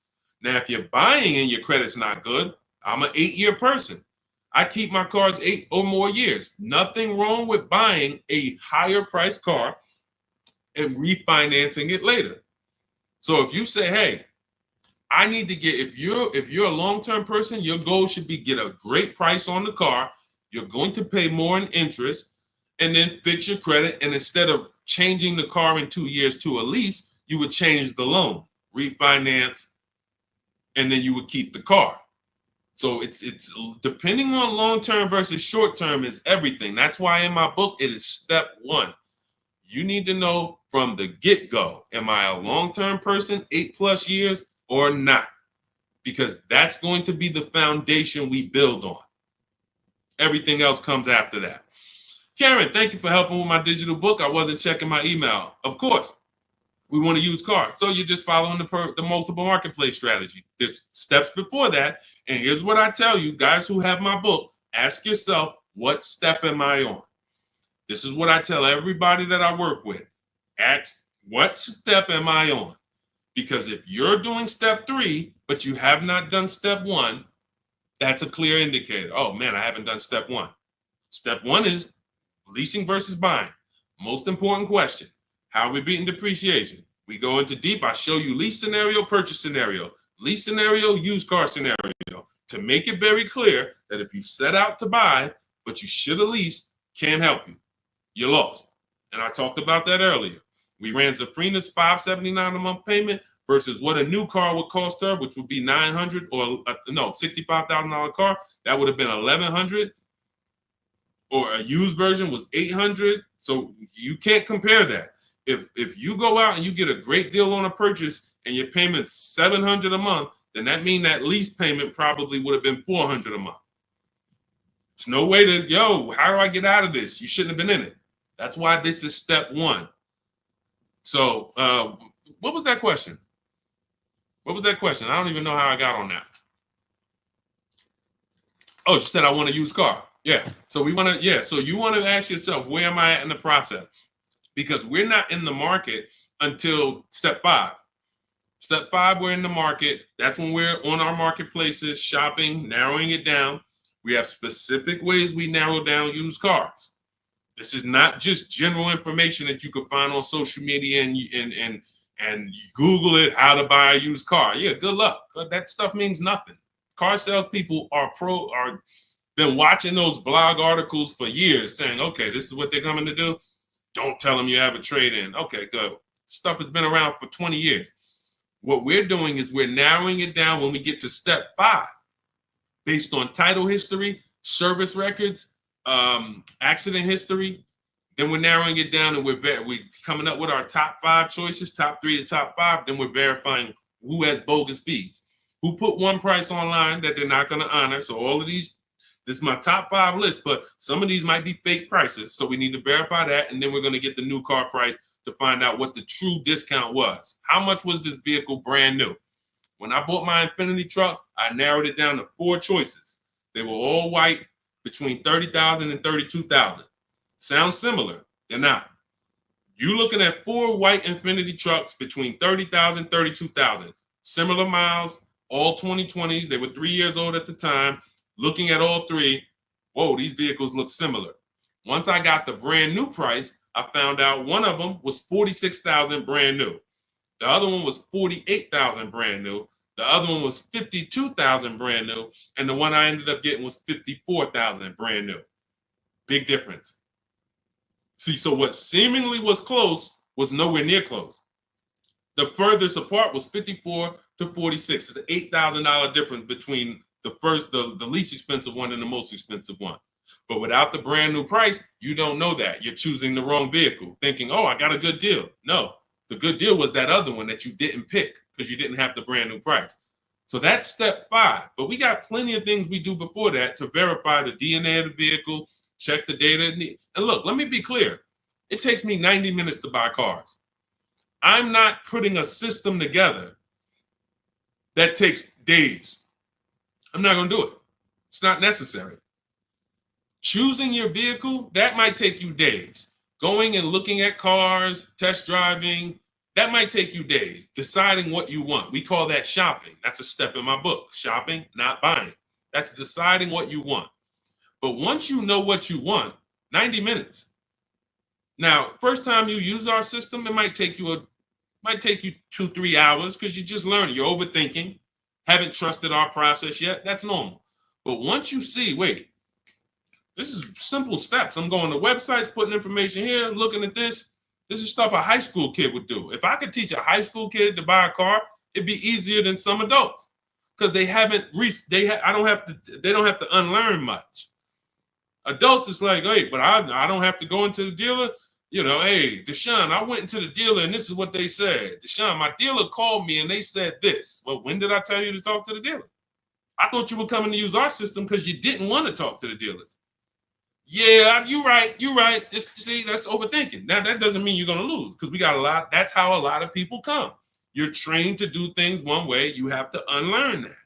But once you see what we do, you're like, man, I can do this again next time. It'll take me 2 hours. I get any car I want in the country, Bentley, Rolls Royce, Corolla. It's going to take me 90 minutes because I'm using the internet.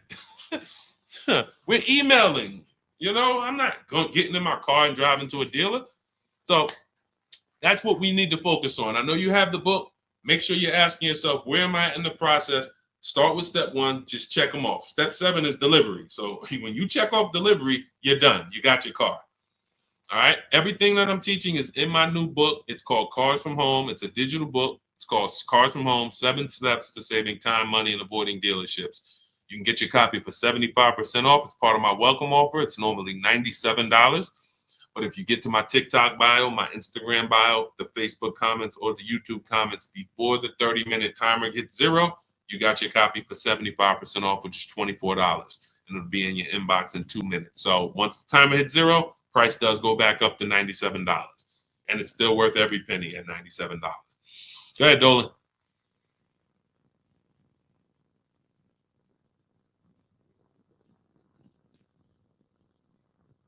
Dolan, you there?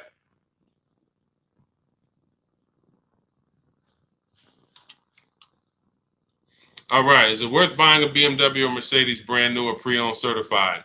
That's a matter of budget. As long as you're going to keep the car 8 years, the only difference between a new or used purchase is budget. And if you can afford both, now it's about your values. Do you want a new car because you only buy a new car every 10 years and you're like, man, I'm going to treat myself, I could afford it? Or do you want a pre-owned car because you're like, hey, I want to treat myself, but I could also take a 2 or 3 year old one and I'll be just fine with that. Now, what I always say, if you're going to buy something close to new, 1 or 2 years old, you need to shop the new market first because you might overspend for a 1 or 2 year old vehicle because you don't know what the new market is for a brand new one. So, example, Kimberly saves $20,000 off her Maserati.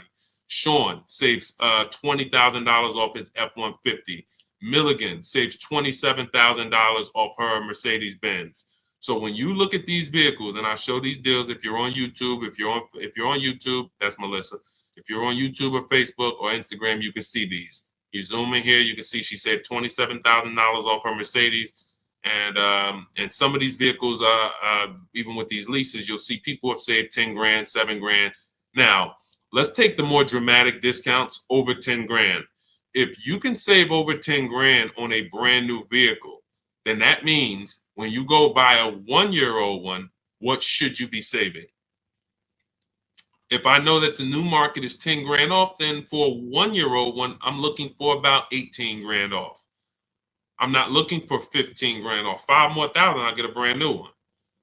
So I need to know what the new market is to know what the used market should be. Now, this is once you get to 3 years old, you don't need to do this because 3-year-old vehicles, there's a lot of options because there's only 2 ways dealers get most cars. They're going to buy them off their customers or buy them from auction, or they're going to buy them after the lease. So 3 ways. Buy them after the lease.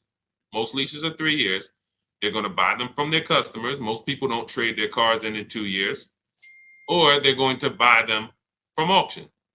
And most people are not getting rid of their cars in 1 or 2 years. So you don't have a lot of options to choose from. You have limited competition. And when you have limited competition, you have a high chance of overpaying. But if I shop the brand new market and I see, wait a minute, on this car, brand new, I could get $20,000 off. Now, some of you might say, wow, if I could afford, I'll just get a brand new one. If that's the market, because I didn't know that the discount was going to be that big. But once you see this, okay, I know I can't pay more than on a used one. See, somebody who would buy a 1-year-old F-150 Lightning, truck's normally 70,000, 73,000. So they might look at a 1-year-old one for 55 and be like, wow, that looks good. Thank you, Renovating with the Gene. They might look at it and be like, okay, wait, this is a 1-year-old vehicle and you asking 55,000 for it? That sounds good. Because it's brand new. How much is it brand new? Well, 73 brand new. Whoa, that's a big discount, man. All right, yeah, I ain't gonna even argue with you. Let me get that. Not realizing that the brand new market on that vehicle, the person saved $21,000. So 73, 63, 53. So literally the brand new market on that vehicle was lower than what you just paid for a 1-year-old vehicle. And what's going to happen when you go to resell that vehicle later? You're going to lose because you overpaid by thousands of dollars. So this is so important to understand. People overpay for used cars all the time for a variety of reasons. They don't know what it was originally. What was the original new car price? To even know they're getting a good deal on a used one. They don't know what the actual new car, again, this is for the 1 and 2 year people. You got options because somebody asked, hey, should I buy brand new or should I buy pre-owned? That means you probably have the money to afford both. So you might go out and buy a 1 or 2 year old pre-owned. But if you're like Milligan and you bought one of these electric ones, she saved $27,000. If you went in and you bought a 1-year-old one and you got 20 grand off, you might think you won. But she got 27,000 off a brand new one, which means if I saw 27,000 off a brand new one, for a 1-year-old one, I want 35 grand off. I want 38 grand off. The new market for this vehicle is very soft. So that means the 1-year-old market should be very soft. It's an extreme depreciation. Another reason why you don't buy these vehicles. Now, mind you, you know what I didn't mention? The people who paid for this vehicle and didn't get $27,000 off. It's people who are going to see this stream. Again, most of them will never say it. They have this same vehicle that Milligan has. Same $73,000 vehicle. They went in, they negotiated. They said, listen, all right, come on, man, make it 10 grand. 10 grand off. And they went home thinking, hey, honey, you're not going to believe this.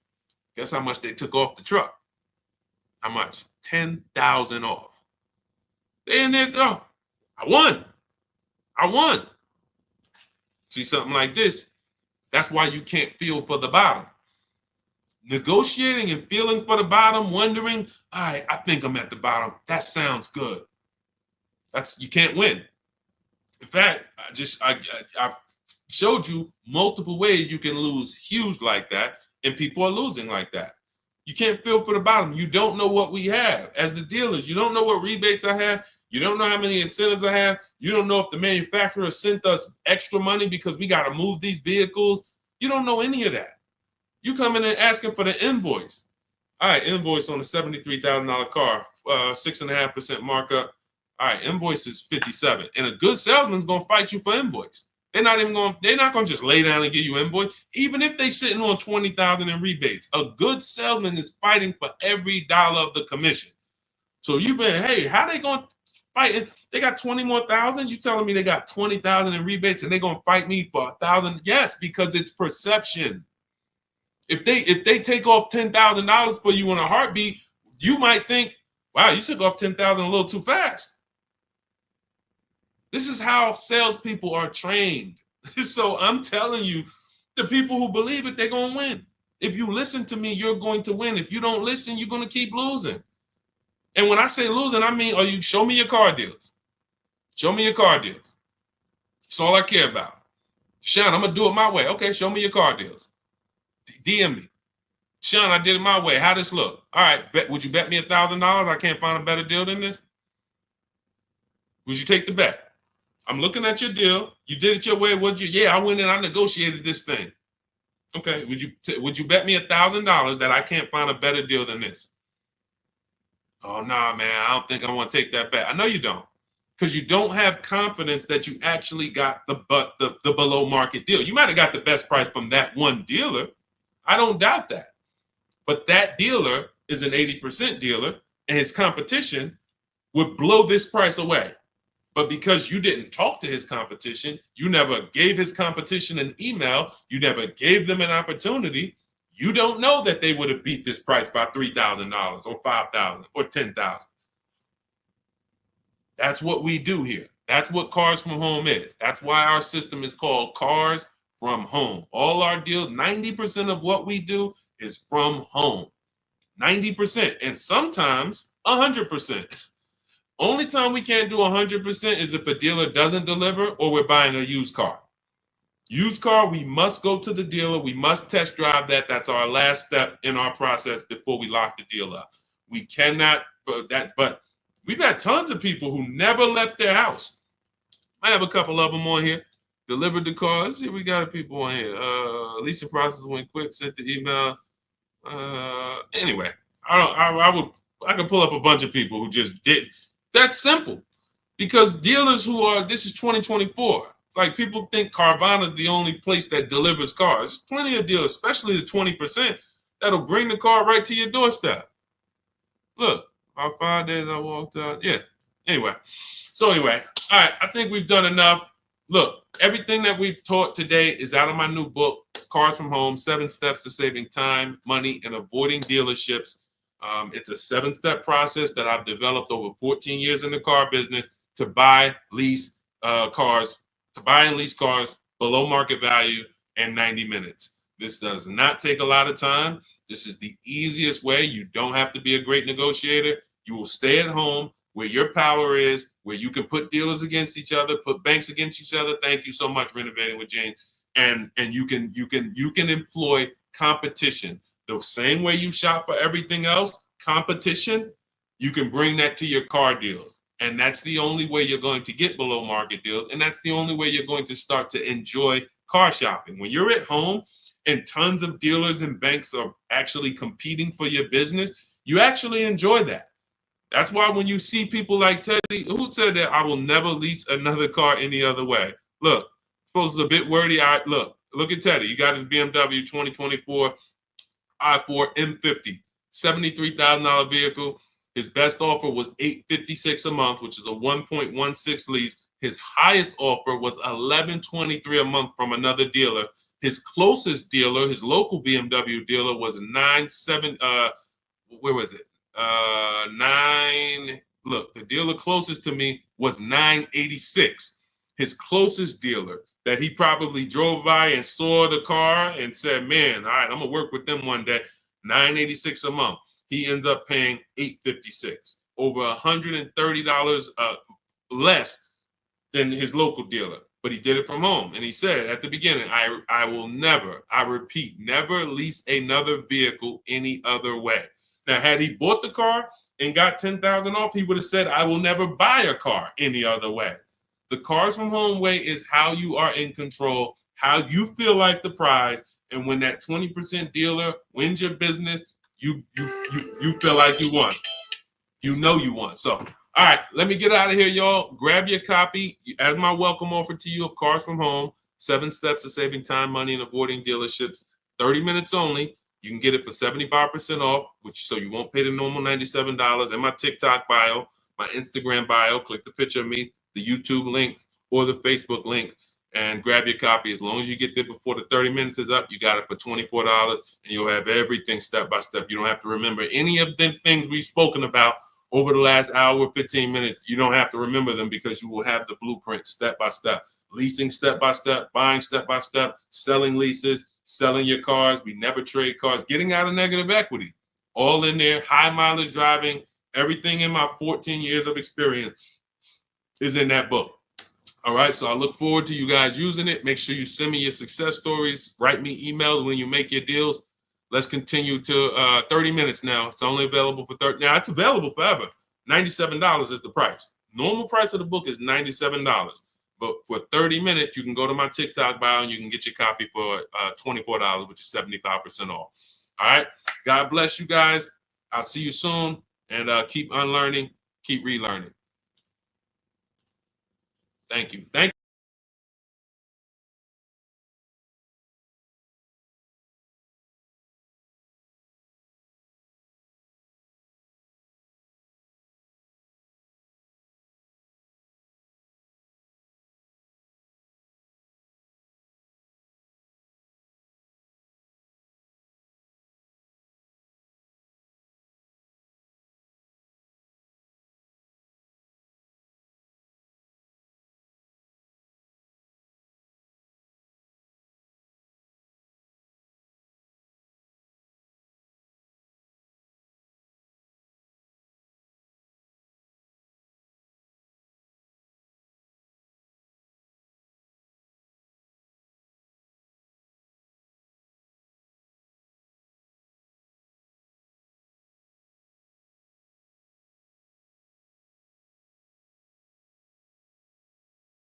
Cynthia Page, good to see you.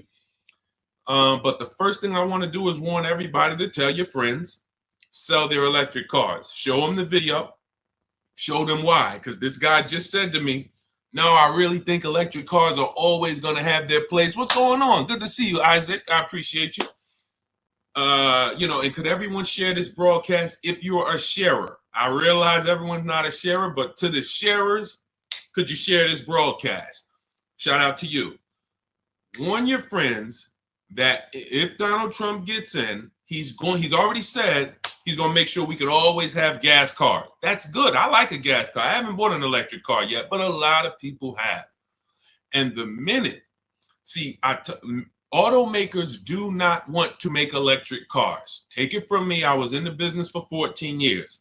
They kept dragging their feet. What they did was they made better gas cars. Who remembers the V8 engines? Rest in peace. If you remember the V8 engines, type me. Who remembers the V8 engines? Type V8 if you remember when literally we had V8 engines up and down the road, vroom, vroom, vroom, 400, 500 horsepower engines. Those are a thing of the past for the most part. Why? Because automakers in the last 10 years started using turbochargers. You understand, Just Money? You understand? Started building turbochargers. And what they started doing was saying we can actually make vehicles that are not as hard on the environment. They also will produce similar horsepower and more torque. And we don't have to worry about having these issues with emissions and things of that nature. So they were taking steps to be more economic, more fuel efficient, and better for the environment. Now here comes the mandate to make half of the new cars electric by 2030. It started out as 2035. I don't know when it moved to 2030. The point is, 17 million new cars are sold a year. So 17 million new cars sold a year. That's a lot of cars to try to produce electric cars. That's why we got fires. I just asked Joseph Tepte. He saw the video. Who saw the video of the Tesla burning up the guy's house a couple days ago? Charging in his garage, whole house burns down. Why don't they want to make these cars? Too much liability. Too much liability. If they can escape that, they'd love it. They'd love to go back to 2019, not worrying. Let's just make some hybrids and let's make some fuel-efficient cars with turbochargers and things of that nature. What does that do for electric cars? The minute Donald Trump gets in, he announces gas cars are here to stay. Don't worry about it. Everyone's electric cars are going to be worthless. Your electric car that was worth 30 is going to be worth 20. You're going to lose 10 grand one day. Legislation changes things. Legislation affects the market. So my mission before Election Day is to get you to sell your cars. And if you're watching this as a rebroadcast, sell your car. Sell your electric car. Get into a gas car if you own your electric car. Go to CarMax, Driveway, Carvana, KBB Instant Cash Offer, AutoNation, and Car Gurus. Get your 6 cash offers. Sell these cars. You won't be able to. You will not be able to. You're going to be so far underwater. The market's going to be so soft. It's already soft. Google Tesla depreciation. See, I don't want to tell you guys something. Keep typing your questions. We're going to get to the question, but this is a warning, and most people are not going to take it. Most people, just like when I warned people in 2022, do not go out and buy these overpriced cars. Learn to shop so that you're not buying used cars that are going to be worth half because they were selling them all through the pandemic. 80% of dealers were selling used cars that were just 10, 20 grand more than what they should have been selling for. I told them, don't buy these cars, shop around. Now what we got? Thousands of people around the country who are $20,000 upside down, can't get out. I realize though, but if I could help 10 people, if 10 people say, Deshone, you know what? My man told me, he sent me your video. I sold my Mach, whatever it is, Ford Mach. I got out of that thing right before. I'm glad. If we can help a couple people, God bless us. Sell your electric cars. You won't be able to very soon. And if you're going to keep them till the wheels fall off, then it doesn't matter. If you're going to keep it till the wheels fall off, it doesn't matter. But if you're planning on replacing this thing in 2, 3, 4 years, sell now, immediately. Get out of it right now. All right. Let's go. All right, we got a couple questions. We're live on Instagram, Facebook, YouTube, and TikTok. And, we'll be live for probably at least 45 minutes answering all types of questions. For those of you who don't know me, I'm known as Deshone, the auto advisor. I spent 14 years in the car business. Now what I do is show you how to make dealers bid for your business. Every dealer has a different price. All cars are cookie cutter. No matter how much you like a car, there's 100 of them in this country at minimum. Even the most rare cars, Bentleys, you have 20, 30 of them around the country that you can shop around so that you can see. But if you use online tools like the tactics I'm going to tell you in this live, you will save thousands of dollars. You'll get below market deals on leases, new cars, purchases very, very easily. Very easily. All right. So feel free to ask your questions. Let's get to it. I see we got a couple that came from TikTok. Dolan, you want to bring the first one up? All right, let's go. I drive a lot of miles. Is it worth it to get a leased vehicle? That's a great question. If you're a short-term person, if you're keeping your cars till the wheels fall off, no. If you drive 25,000 miles a year, but you're keeping that thing for 10 years, that's only 250,000 miles. You get a Honda, Toyota, there's several cars that will go 250,000 miles. No need to think about leasing. It's all up to if you're going to keep it 8+ years. You do not need to. Who keeps their cars on average more than 8 years? Type me. If you keep your and listen, some of you who are new here, you may not know how we do here. We use our keyboard. Listen, I know there's lives where you just sit back and you watch the person's telling jokes or just talking. We dialogue here because this is a finance channel, so we spend a time dialoguing. So stay close to your keyboard. That's how you're going to get the most out of what we're doing, and that's how you're going to save the thousands of dollars on your car. Okay, I see you, Alton. All right, I see you, Amanda. Okay, if you keep your car more than 8 years, Don't think about leasing. If someone in your house is keeping their car more than 8 years, they should not think about leasing. Doesn't matter how much they drive. Just get a quality vehicle, get a below market price, keep it long term. You're going to win. If you're not keeping it more than 8 years and you are putting high mileage on your car, you are losing more than anyone because your car is worth less depending on how much you drive. Let's just say you got a car that's worth 30,000 today. You drive average miles. Average miles. What's the car worth in a year? Throw some numbers out, y'all. Throw some numbers out. $30,000 car. You drive at average miles. What is it worth in a year? What does that car depreciate in a year? From 30,000 today, what is it worth next year? Throw a number out. Okay, Amanda, 19. That's fair. That's a little steep, but 18. Okay. Somebody said 10,000. Man, what kind of car you buy? Listen, that's how electric cars are about to depreciate. It's so funny. That's how electric cars are about to be. They're going to be worthless. The investment in the infrastructure isn't worth it. Okay, so now let's just say you have a $30,000 car. You drive it 40,000 miles in 1 year. 40,000 miles. Isn't it worth a whole lot less? Yes. So depreciation is what you're thinking about when you're considering when to lease. And what I teach people, this is step one, is if you're not keeping your car 8 years, you're not going to keep it long enough to beat the depreciation. The depreciation is going to kill you. Now, cash buyers understand. All my cash buyers type dollar signs. Dollar signs.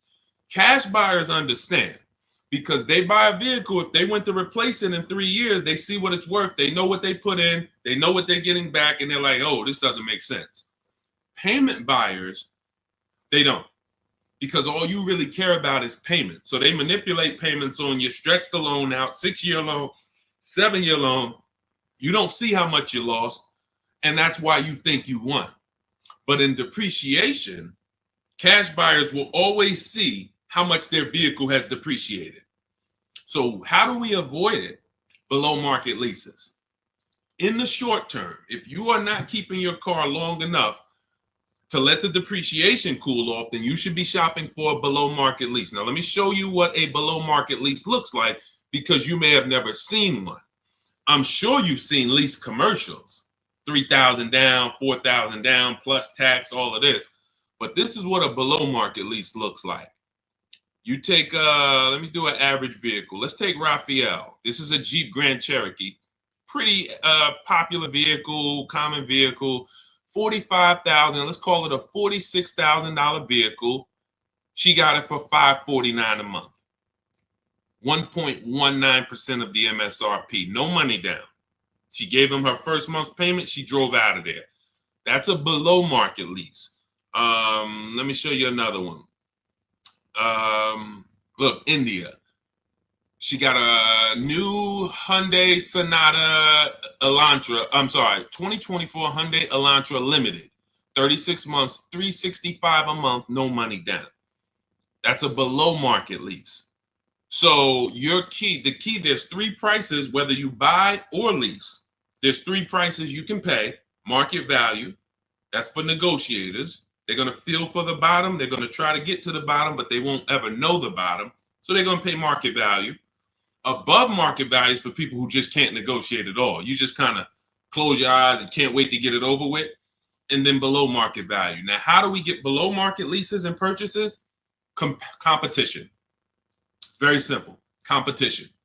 Putting dealers against each other, buying cars like we buy TVs on Amazon, multiple offers, multiple options while we sit at home and let people bid and compete for us.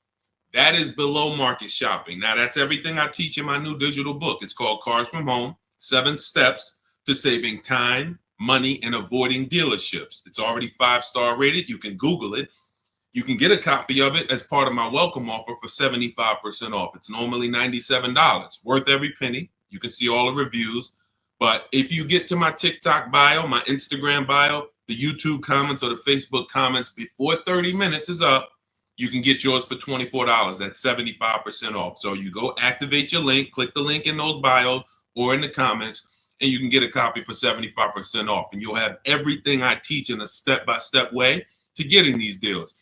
But for sure, to just sum up your question and keep typing your questions, everyone, we'll get to as many as we can. If you're not keeping your car 8 years, you should be shopping for a below market lease, no matter how much you drive. Only caveat is if you're doing Uber or something where you can't predict your miles, the more miles you drive, the more money you made. That's a different structure. But it's just if you're in a sales job or you're a realtor, no question about it. Leasing is for people not keeping cars 8 years, as long as you get a below market lease. Go ahead, Dolan. Next question. I see y'all running up the likes on TikTok. Shout out to everybody double tapping the screen. Let's go. Every time you hear something you like, if y'all keep double tapping the screen, y'all keep running those likes up.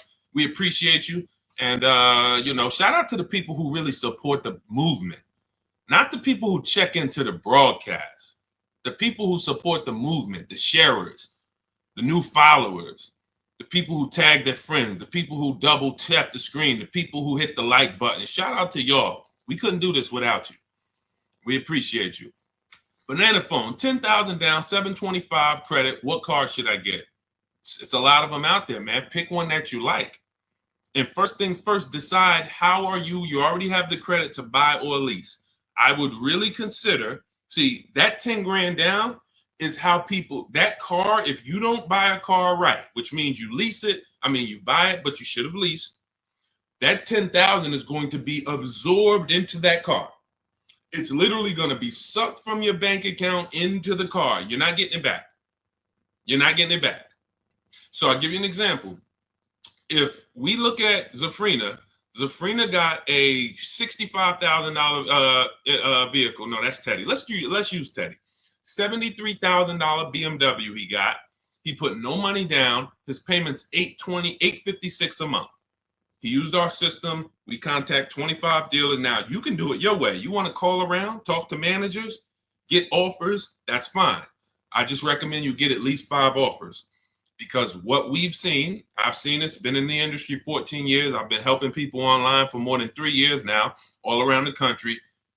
4 out of 5 dealers are overpriced. So once you get your offers, you need to get at least 5 for you to get the below market offer. But now he comes and he gets $856 a month, no money down. His highest offer was $1123 a month out of all the offers he got. He said he got 10 offers from home. That's why our system is called Cars from Home. We don't need to be in dealers to get below market deals. So if he had bought this vehicle, even if they gave him a big discount, instead of 73, let's say he got it for 63. Let's say he got 10,000 off. Let's round it up to 65, even though the taxes would be more than that. Let's round it up to 65. Every $5,000, I need my people who know this to get ready to type this. Every $5,000 that you borrow on a loan is about how much per month? Every $5,000 that you borrow on a loan, and I'm going to hop on Instagram because I want to see these comments. Thank you, Anthony Austin. Shout out to the people who tapped in. So check this out. If it's $100, it's $100 per month. So now, even if they got a new car, a big discount, $65,000, he's paying $1,300 a month. He's leasing it for $856 a month. So you can't make that make sense. There's a saying, it's taken off the last couple of years that math is not mathing. If I'm driving the same BMW as you and I'm paying $856, you're paying $1,300, you lost. Can we agree? Agree? Can we type agreed? If 2 people are driving the exact same car out the dealership, one's paying $856, no money down. One's paying $1,300, no money down. Can we agree to $1,300 loss? Can we agree? Agree, right? Okay, so this is deal structure. This is deal structure. Now, mind you, think of the scenario I just used. $73,000 vehicle. He got $10,000 off of it. That would be a good discount. I think anybody would feel good if that was the below market offer on a BMW, 10 grand off. I think anyone would feel good, man. I saved 10 grand off this thing, but you still lost. You're paying $1,300 a month for 5 years. This person paying $856 a month because you structured your deal incorrectly. You put it on the wrong foundation. Now, if you're going to keep the BMW till the wheels fall off, then buy it. Pay the $1,300, pay the thing off, and then you got a BMW that's paid off. You can keep it for 8, 9, 10 years. If that's the strategy, forget about leasing. But if you're not keeping it 8 years, you lost. So the biggest thing, Banana Phone, before you think about, oh, let me go get a car, I got great credit and I got 10 grand down, you're going to walk into a dealer, they're going to see you just like blood and sharks looking at blood coming to the ocean. Hey, look at this guy. And you got 10 grand? I want to get all of it. I'm going to get everything out of your bank account I can in the shortest amount of time I can. So instead of you doing that, you slow down. Decide, am I keeping this next car 8 years? If not, I should be shopping for a below market lease on whatever I want. And take the time to go look at cars. Take the time to go look at cars. Go test drive cars. You're about to go spend, you're about to make a 5-figure decision. Don't make that decision in a rush. Who'll go into the mall and let them rush them? I wish I would go into the mall to spend $30,000 and they rushing me. Hey, we close in a couple, come on now. So, that's why we're different. You go and test drive these cars. The only thing you want to do on our test drive process is test drive and leave. Get the card. Thanks a lot. Leave. Thank you. Leave. We never talk numbers in the dealership. So if you want a step-by-step process of how we do this, you can grab my new digital book, 75% off. It's called Cars from Home, 7 Steps to Saving Time, Money, and Avoiding Dealerships. Everything in there about below market leases, below market purchases, below market used cars is in there in a step-by-step way. But the first thing you want to do is ask yourself, how many years am I keeping this next car? If it's not 8, you should be shopping for below market leases, or somebody's going to get all that 10 grand out of your bank account. It's going to go into theirs. Go ahead, Dolan. Next question. Keep typing, y'all. We'll get to as many as we can. Shout out to the people on Instagram. Shout out to the people on every platform that's tapped in. Shout out to the sharers. Thank you to everybody who shares the broadcast with somebody. We cannot do this without you, and we appreciate you. Let's go. When should I tell them about the GM Family First discount? As soon as you're getting your offers. As soon as you're getting your offers. Now, let me tell you something about the people who have GM Family, X-Plan Ford, Mercedes Fleet, any special pricing where you think it's going to eliminate you needing to shop around. You're going to leave big money on the table because 4 out of 5 dealers are going to lie. That's just what we know. Not just because I'm not saying that because I was in the business.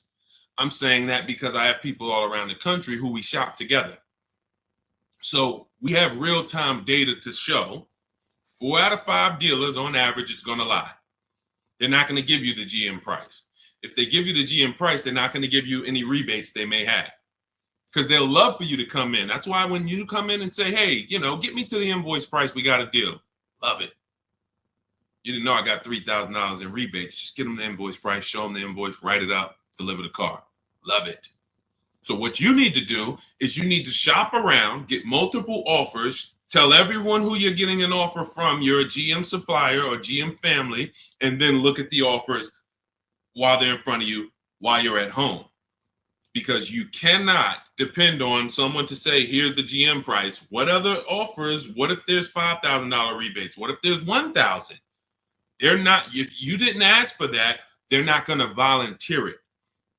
So when you're at home, you sit down, we contact 25 dealers. In my book, I have a system where I teach you how to go online, contact 25 dealers in 20 minutes using my email scripts, and you're going to get 5 offers in about 48 hours.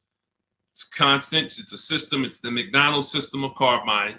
Now, if you want to do it your way, you call around. What I'm telling you is get 5 offers because that's the only way you're going to prove to yourself that dealers are overpriced and you need to get 5 offers. See, like we said about Teddy's deal, his best offer on his BMW is $856. His worst offer is $1,100 plus. That was a dealership consciously wrote, hey, Teddy, that's our best offer, man. $1,100 plus a month, which means they ain't worried about selling that car to Teddy. Somebody else walks into the dealership and wants that BMW, they're going to sell it to them for $1,100. They'd rather not sell it to Teddy because they know someone's going to pay us $1,100 for this BMW. Unfortunately, some person who doesn't know what they're doing, they'll call them a sucker. Some sucker's going to come in here and pay this. This is our price. We don't care if Teddy doesn't want to take it. No problem. Someone else is going to pay it. So this is why we must shop around, because you don't know if you're dealing with what we call an 80% dealer, which are overpriced no matter how much you negotiate, or are you dealing with a 20% dealer? The only way we know that is by looking at all their offers, getting at least 5, and then picking the below market offer. Okay? All of this is in my digital book if you want the blueprint. It's called Cars from Home. You can Google it. 7 steps of saving time, money, and avoiding dealerships. It's already 5-star rated. Thank you to everyone who's reviewed it. And as part of my welcome offer, you can get yours for 75% off. In my TikTok bio, click that link, the Instagram bio, the YouTube comments, or the Facebook comments, and you'll have it in your inbox in about 2-3 minutes. You'll have a permanent blueprint for how to get these below market deals from home. You won't be spending more than 20-30 minutes in a car dealership. And we never talk numbers in a dealership, ever, ever. Never talk numbers. You need to have a deal by the time you get to the dealership. If you're talking numbers, trying to get a deal in the dealership, that's never what we teach. We never do it. You have no leverage there. The car dealer has all the leverage, and you're emotional.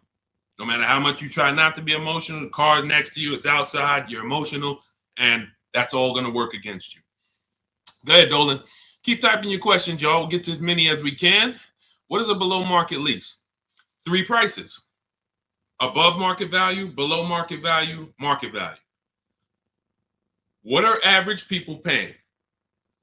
That's not a deal. If you walked into anything, anywhere, and you paid what most people pay or the average price paid, it's not a deal. It's average. Now, if somehow you don't know what you're doing and you're able to get hit with an offer that is above market value, whether it be, they're charging fake fees, or whether it be they're charging a market premium, or whether it be most people get a $5,000 discount, you got no discount, you paid above market value. But below market value is you see all the prices, you see the above market prices, you see the market value prices, you see the below market value prices, and then you pick the below market value. On a used car, there's a range. If I'm looking for a 2019 Honda Accord, there's a $5,000 to $7,000 range people are paying for this vehicle. Same car, similar miles. There's a $5,000 to $7,000 difference. And what we do with used cars is we actually get the brand new price, and that's what really helps us to get the below market value. I was shopping for a used Infiniti. I bought an Infiniti truck almost 2 years ago. 4 white ones I was looking at. They were all about 30 to 32,000. All 4 of them looked similar miles. But I pulled the new vehicle. I found out what each one of them was brand new. That made all the difference. That's in our process. Once I found out what they were brand new, I found out one was 46, one was 48, one was 52, and the one I ended up getting was 54,500 special edition. Cameras all around, all types of stuff in it that the other ones didn't have, but they were asking a similar price, below market. So for that, there's steps to get below market pricing. Below market doesn't happen because you want it to happen. Below market value leases, purchases, they're reserved for people with strategy and people who employ competition. You don't get below market deals by negotiating for them. It's competition. Looking at all the competition, you make your decision. You're probably getting below market deals on your TVs you buy, because you're going to go to Amazon, Walmart, Best Buy. You're not going to, but don't you see, whenever we buy these TVs online, don't we see higher priced TVs? Right? Right? Who's bought a TV in the last couple years? Say last 5-7 years, since Amazon has been it's been bigger longer than that, but who's bought a TV? A lot of people, right? Like, okay, we got a lot of people who bought a TV. When you got your price, didn't you see other TVs that were $200, $300, $400, $500 more? Someone's buying them. Someone's buying them.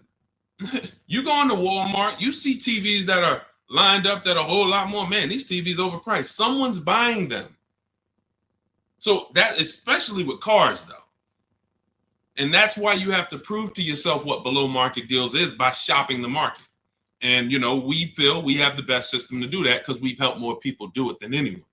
There's no one who has an official system for putting dealers against each other and creating competition like what we do, the Cars from Home system, be it in my book, be it in my coaching program, depends on how you like to learn, but all that info is in my bio. For those who want to know about my coaching program, where you want videos and you want to work with me directly, you can go to shopwithdeshone.com or you can go to my bios there. I don't care how you do it. And I'm going to continually say this. I don't care if you don't do anything, if you don't do it my way.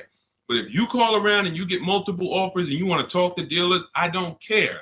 My biggest thing is you pay below market value. That's all I care about. I'm just going to give you my options on if you want to do it my way without talking to dealers.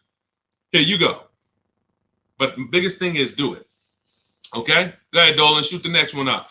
Let's go. Keep typing your questions. EHH, good to see you. Bernie Watt, shout out to the people checking in on TikTok. I see you, Nans. Good to see you. Good to see you, Michelle, 423. High mileage driver, limousine service. Should I do a used car lease? Not really used car leases out there. You're going to see people have tried it. Lexus tried it. BMW tried it. But we can't employ competition because there's not a lot of options. You're going to find that in a lot of cases, used car leases can be, they're made up prices. It's tough. It's hard to know if you're overpaying. But if you do find one, it's worth considering. But again, I'm not going to make a deal without having other offers. So 99 times out of 100, leases are brand new cars. And I don't want to assume anyone knows that. So that's a good question. Leases are brand new cars. That's another benefit of leasing. You're driving brand new cars. You're the first owner. Brand new car smell you're getting every 3 years, and you're paying cents on the dollar compared to what people are paying to purchase them, as long as you're getting below market leases. So if you know how much you're going to drive, I will be leasing. If you know I'm going to drive 25,000 miles a year, I'm going to drive 20,000 miles a year, in most cases, then I would be leasing. Now, if you go below that, you could always sell the lease. I know some of you don't know about, most of you probably don't know you could sell leases. We've been doing it for 3-4 years. It's always been allowed. But, during the pandemic, I saw the opportunity for us to make thousands of dollars selling our leases. And made lots of videos about how to sell leases. And a lot of people came and sold their leases when the market was hot and high. And some people made $7,000, $10,000, $12,000, $15,000 selling their leases. So although values are not that high, we still do a check before we return our lease. So if you're under miles, or for those of you who you only drive 5,000 miles a year, the minimum lease might be 10. You're just going to sell that lease at the end and make money on it. So, this is all in my book. That's step 2. We call that the equity assessment. We never return a lease without doing an equity assessment to find out if the market value we could sell it for is actually higher than the payoff amount. So, but yeah, what I would do is I would spend the time considering, can I plan my mileage? Can I predict it? Now, let's say you can't. Let's say you're like, Deshone, you know what? Some years I'm going to do 20,000 miles. Some year I'll do 40. Then I wouldn't tell you to lease. I would tell you to make sure that your loan, I want you to forecast. See, with a depreciating asset, what the people who learn from me, you're learning to forecast. You must forecast with a depreciating asset because you lose in the short term. When you buy it, you lose. So if you went to buy a stock and they said the stock's going to drop in the short term, but in the long term, it'll come back. In the long term, it actually makes then picture you trying to buy them and flip them in 2, 3, 4 years. You're going to just lose money, lose money, lose money. That's what people do when they buy cars that they only plan to keep for 4, 5, 6 years. You're losing in the short term. The depreciation is killing you, and it's killing your finances. So now you forecast out. How long am I going to keep this car, this limousine? You might say, all right, 4 years, I'm going to turn it. Your loan shouldn't be more than that. You should always, and this is for Uber drivers, Turo drivers, people who can't predict their mileage, always plan to take a loan that by the time you go to replace the car's paid off. Because what a lot of you are doing is you're taking regular loans, like average people like us, 5-year, 6-year loans. But you're not an average person. You're running a business. When you take a 6-year loan as an Uber driver and you look up in 3 years and you have 120,000 miles on your car, now you're like, okay, I think I want to replace this next year. I'm going to get me a new one. Now you're going to have 150,000 miles. Problem is your loan is still $10, $12, $15,000 that you're going to owe. So you pushed your losses to the back. You looked at the monthly payment. If you'd have just took a 2-year shorter loan, 4-year loan instead, yeah, but the payment's going to be $700 instead of $500. Okay, $200 more a month, but 4 years, you have no negative equity. Not only do you not have negative equity, you got an asset that you could probably sell for $5,000, $6,000. Instead of, oh man, all right, yeah, my payment was $200 a month less, but then when I go to replace the car, I got 15,000 negative equity. So you're jumping over dollars to keep the pennies. That's what you're doing. So your loan should match the time where you're going to replace your inventory. Okay? Good rule of thumb. Go ahead, Dolan. Next question. Carla, thank you for sharing. I see you. Shout out to the sharers. Shout out to everybody running the likes up on TikTok. Appreciate y'all. It's just good. I just want to show my appreciation to the people who help move this broadcast forward and help us spread this message. We can't do it without you. That's all I want to just say. Go ahead. Matthew Williams, when buying a vehicle, is your credit score taking a hit? And how often are they checking your credit?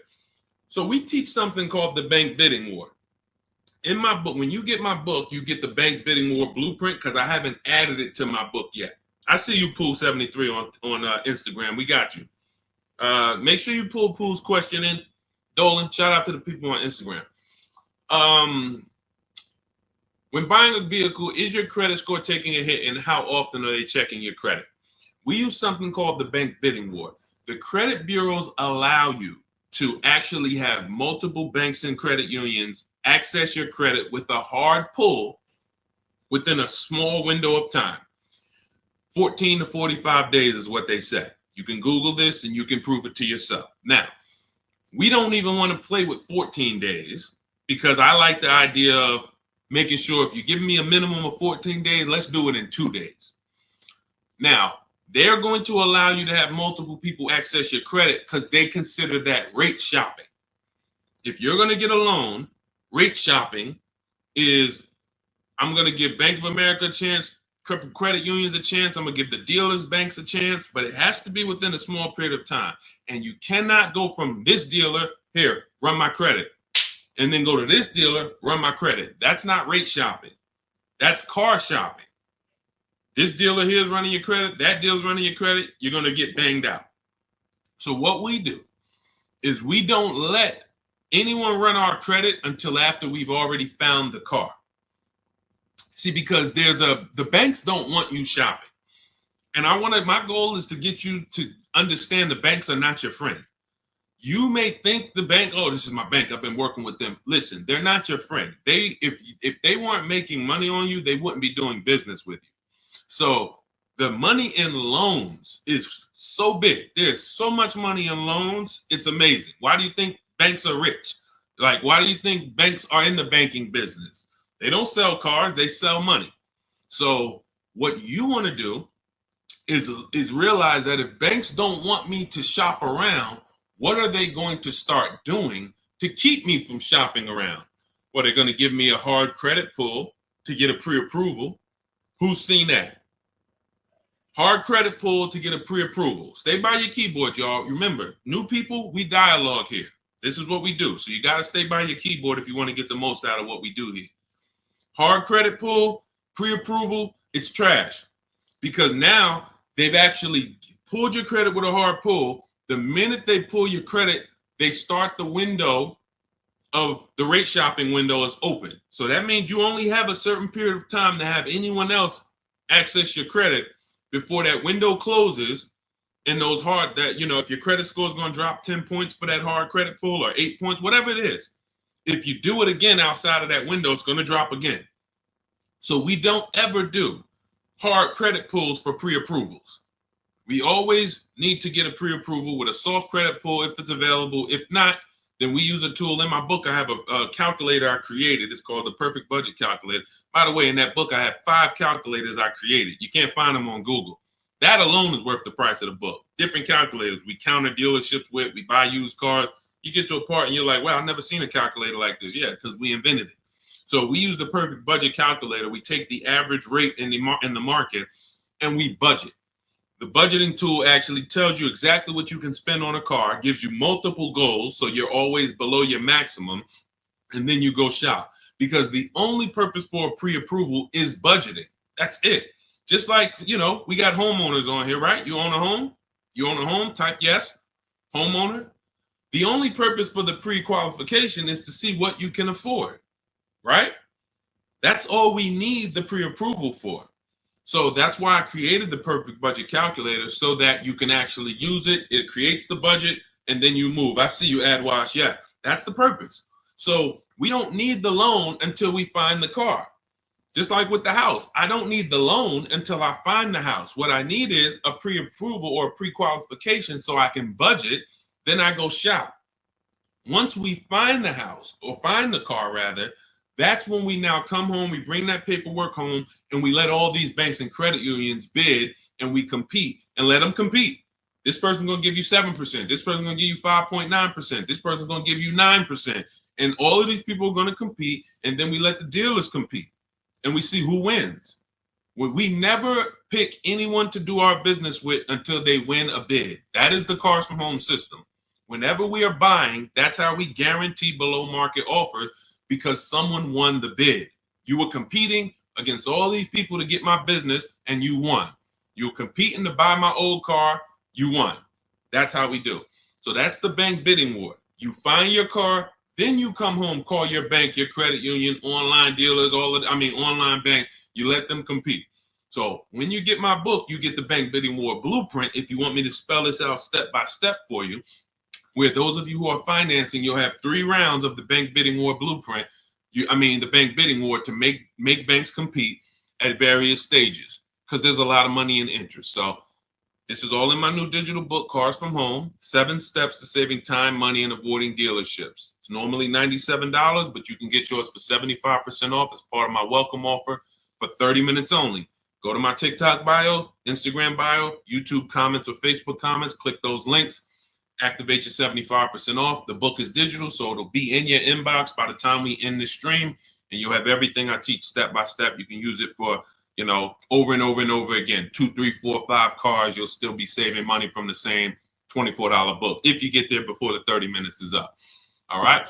And make sure you screenshot the thank you page, because some of you type your email wrong. You might be, yo, man, I'm trying to hurry up and get this deal. You don't realize you typed your email wrong, and I can't email a book to the wrong email. So screenshot that page so you'll have my support team's email, just in case that book isn't there in 5-10 minutes. Just email my team. Go ahead, Dolan. Next question. Oh, no, pull my man Pulling from Instagram. Did you see him? We got Ingrid too. It's a lot of people on Instagram, so we're gonna try to get to questions from every platform. Do you ever advise buying the lease at the end because you went way over miles originally allowed? Great question. No, I'm gonna tell you why. The moment you lease your vehicle, your contract says what you should bring the vehicle back with in terms of miles. Let's say average is 36,000 miles, 12,000 per year. They have a buyout price based on that, a residual value based on that. So that means at 36,000 miles, they already know this is what we plan to sell the vehicle for on the market when he brings it back. Let's just call it 18,000. Now, 18,000 is based on 36,000 miles. It may not be a good price. That's why before we actually buy our lease, we always do a market comparison. Is the price I'm going to buy my lease for even a below market price? If I could go get a used car that is similar miles, similar condition, similar features, but I can get it for 2, 3, 4,000 less, then my lease buyout price is overpriced. It's over market. So that's step one. We have to do a market assessment before we even consider buying the lease. But here's the bigger thing about going over miles. Just because you put 20 more thousand miles on it, that purchase price of 18,000 is still based on 36,000 miles. So you got now 60,000 miles. You're going to pay the same 18. You can't go to them and say, well, I got 60,000 miles. Can you lower that to like 14? No. So you're taking what in most cases is an already overpriced offer, and you actually are buying it on a worse offer because the mileage you're on, if you looked at, again, taking it back to the market comparison that I explained 2 minutes ago, if you looked at what are vehicles like this with the mileage I have selling for, I put 60,000 miles on it. You look around and you're like, whoa, those things are selling for 5,000 less than my buyout. That means the moment you buy that car at the buyout price that's on that contract, you literally lost $5,000 right there because you overpaid for it. So the solution is take the penalty. It was your fault. Now, what do I mean it was your fault? You choose your lease mileage. It's not selected for you. If you need 12, you choose 12. If you need 15,000 miles a year, you need 15,000. You take somebody like Jen. Jen's up on the screen right now. She got her Honda CR-V hybrid. $512 a month. She got a below market lease on this. This is one of the most popular hybrid vehicles in the market. $512 a month, no money down. She adjusted it from 12,000 miles a year to 18,000 miles a year. So she's paying $563 a month, $50 more, but she gets to drive as much as she needs to. She's driving 18,000 miles a year for $50 more per month. So a lot of people who you'll hear talk about their lease experience and tell you don't lease, they took the 512. They would look at the lower payment, never adjust it to what they need, and then they end up telling you don't lease because I got a bill for the mileage. No, you got a bill for the mileage because you signed a contract. You said in that contract, I'm going to use this. You had the option at the time of signing the contract to choose more mileage, but you didn't. And then you went over the mileage you drove. So therefore you paid for that. So I would always take the penalty. You can actually do a deal where you actually shop for a car, and the best offer you find, you can actually have them cut a check to the old company. So let's just say I had a $3,000 bill coming, a $3,000 mileage penalty bill coming. I find a car like, let's say I'm shopping like Zafrina. Let's take Ansley. Ansley right here. He got a $58,000 lease on a 2024 QX60. $554 a month. So that's what we call an under 1% lease. You're driving a almost $60,000 vehicle. You're paying $554 a month, no money down. So let's say I got a $3,000 mileage bill. If I'm Ansley, I'm gonna shop, get my best offer, and then I'm gonna say, hey guys, I need you to cut a $3,000 check to my old leasing company, because I don't want to pay that mileage. Now, what's going to happen is my payment is going to go up because they need to build that into the sales price, but I don't need to come out of pocket with it. I don't need to come out of pocket with it. Now, if you could come out of pocket with it and write it, some of you could actually do a payment plan if you want to do that. That's fine too. But I'm talking to the people who you're like, all right, I don't necessarily want to come out of pocket with the penalty that I'm going to get for the mileage. So therefore, let me actually go and make a deal. So you could do a payment plan for the penalty, or you could just have the dealer you're going to buy from cut a check to the old company, to the old bank on your behalf. They'll build that into the sales price, but you shop for your best deal first. Before you do any of this, you always shop for your best deal, identify the 20% dealer, and then work with that dealer on structuring, hey, how much would it cost me to just have you? How much would it raise my payment for you to cut the check to them? Okay. And also, we do an equity assessment, Pooh. Step 2 in my book. Call your leasing company, find out what your payoff is. Go to our 6 sites, not our 6 sites. Go to these 6 sites we get offers from: Carvana, Driveway, Kelly's Blue Book, Instant Cash, CarMax, Car Gurus and Auto Nation, maybe you can sell the car and come out with a lower penalty based on selling the car. Because if you sell the lease, there's no penalty. So, but you know, if you could sell it for 20, but you owe 21, then you just cover the difference and you pay the 1,000. So again, this is how we work with people. There's a reason people work with me. I'm not just a regular guy, and thank God I spent a lot of time learning this business, and I spent a lot of time in dealerships people can't work at. That's really the fact. A lot of the dealers, when I went to Mercedes, Ray Catena, if I hadn't worked at Ray Catena, I wouldn't know this. I went from being a GM salesman to Ray Catena said, listen, if you're going to work here, you know, we don't have finance managers. You're going to be the finance manager. You're going to have to get the customers approved. You're going to have to understand the rates residuals. This is stuff I didn't do at GM. And so I thank God that was a blessing for me to start my career with Mercedes at Ray Catena. Yankee Stadium, top 3 dealers in the country. You know, so when car salesmen hear me talk, it's like they don't understand it. And I get it. They're not trained the way I was trained. They didn't work where I worked. They were trained to just go get the numbers from the manager. That's why I could explain this from a financial standpoint. And this is what we do. So if you want to understand more about, you know, you want the step-by-step blueprint, grab Cars from Home, 7 Steps to Saving Time, Money, and Avoiding Dealerships. That's my new digital book, 5-star rated. You can get it for 75% off. It's normally $97, worth every penny. But as my welcome offer to you, you can get it for $24, 75% off if you get to my TikTok bio, Instagram bio, YouTube comments, or Facebook comments before 30 minutes is up. Once 30 minutes is up, price goes back to $97. Welcome offer is gone, and it's still worth it. If I miss the welcome offer, I'd still be grabbing it because, again, the $24, the $97, the thousands you're going to save on this, the first car, avoiding mistakes and getting below market deals, you'll 10x.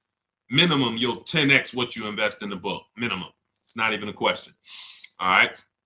And let's go, Dolan. Keep it going. Great questions today. I'm really liking this. If you're getting value out of the stream, y'all type some dollar signs. You're getting value out of what we're doing. What's up, Leo? What's up, Rick? Shout out to the people tapping in on TikTok. Shout out to the people running the likes up. Y'all keep running the likes up. Every time y'all run the likes up, y'all let TikTok know that we're talking business over here and that they need to get more people over here. So every time you tap the screen, some of you like, how do we run the likes up, Deshone? Just double tap the screen. Just double tap the screen. Yeah, shout out to everybody who is supporting the broadcast. Let's go. Go ahead. All right, and you know what? And I usually look, and here's the thing. I'm going to tell y'all this, and I just thought of this. I'm going to give and prioritize answering questions from the platforms that are the most engaged. Because I see we got people on every platform, YouTube, Facebook, Instagram, TikTok. People not engaged and they not, look, I see a lot of people on Instagram commenting, liking, sharing. I see a lot of people here. Dolan, when we see the question, when we see people engaged, because people be sitting back on the, you know, playing video games and got us on the same time. We got to give our attention to the people who like, yo, let's go. We over here. Thank you, Big Mike. Shout out to the sheriffs. I see you on TikTok. Go ahead, Dolan. All right, here we go. When you lease, can you only deal with that dealership? Well, we never lease without a dealer winning the bid. So I want you to think about it like this. Whatever car you choose and you want to lease, that dealer, that car is all around the country, sprinkled all around the country. That dealer might have more than one, but in the state alone, there might be 10, 15, depends on the car. Now, when you look at the car, do you have to realize it's like when you go into the store and you're looking at spaghetti sauce. You go in the ShopRite, spaghetti sauce is $4.99. You go into Pathmark, it might be $6.99. You go into Stop and Shop, it might be $5.99. The exact same brand, same product, but it's a different price. You go on Walmart.com, you see it's on sale today for $2.99. Different prices at different places. So you don't have to service from there. Whoever wins your bid to buy your car, you don't need to service from there. You literally can buy from who wins the bid. You service from where it's the most convenient. If a dealer an hour away won the bid, that's who you buy from. But that you could service right up the road. Okay, I don't know if that was the question you're asking. If you want to ask a follow-up, Ingrid, feel free to ask a follow-up. Go ahead, Dolan. I see you. She's like, I'm paying attention. Car Merch Corner. Is it a good deal for $13,000 off an MC20 special? I can show you better than I can tell you. Let's just say, right, Sean's thinking like you. Sean's like, man, I got this dealer offering $13,000 off. That sounds good. Well, let's look at his F-150 Lightning XLT. He ended up getting over $20,000 off, almost 21. Had he took 13 from one dealer, he would have been leaving $8,000 on the table. He would have overpaid by $8,000. And this is why I say negotiators pay market value. Because I'm sure you negotiated for that $13,000 off. I'm sure you didn't walk in and just say, hey, give me a price, and they gave you $13,000. You probably spent time, energy, and money to get that $13,000 off. But if Kimberly had done what you did on her Maserati, her $86,000 Maserati, she would say, oh, $13,000 off. That sounds good. That just sounds good. Then she wouldn't have got her $20,700 off. Now, how do we know these are the below market deals? How do we know that $20,000 on Kimberly and Sean's deal was the below market deals? And it was. How do we know it wasn't more money? Like Milligan. Milligan got, using our system, all of these people used our system, but Milligan got one of the biggest discounts I've ever seen. She bought a Mercedes EQE, $27,000 off. You got to zoom in, and I'm gonna, snip this different and zoom in on it. You can see the lines here with the yellow $79,000 vehicle. She ends up getting it for $51,000 after all the discounts and rebates. So how do we know that they were below market? They had all these other offers. That's the key. Kimberly knew this $20,700 off is the best because I have 7 offers higher than this. Different dealers, a lot higher than this.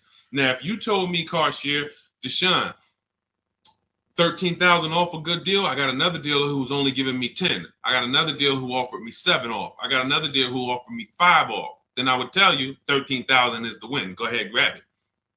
But because you don't have that, you negotiated versus doing what we do, which is get bids. Now you're at the mercy of trying to hope you're at the bottom. You can't win.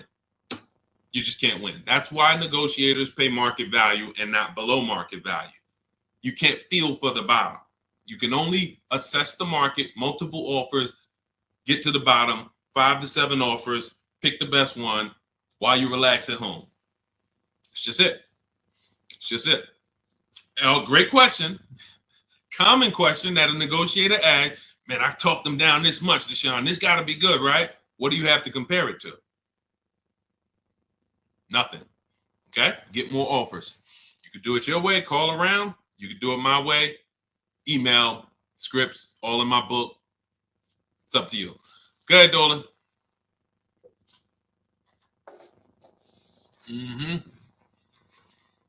When over on mileage, does it make more sense to sell to a place like CarMax? I'm already over, so at this point, it's pay $7,000 or sell to someone else and have a $2,000 difference. My first lease, hard lesson. Great. See, I want to read this question again because see, I'm proud of you for even asking this question and coming at this the way you're coming at it, because that's what you do. When over on mileage, doesn't it make sense to sell to a place like CarMax? I'm already over miles at this point. It's pay $7,000. So if I return the lease now, I got a 7,000 mileage bill coming to me, or sell to someone else and pay the difference. In my book, I teach you how, when you have these types of penalties, or in this case, or in other people's cases, negative equity, you want to sell and pay the difference, because that's going to lead to the lowest amount coming out of pocket. So yeah, if you drop off your lease and they bill you $7,000, but you could have just sold it to CarMax and paid the $2,000 difference, way better way to go.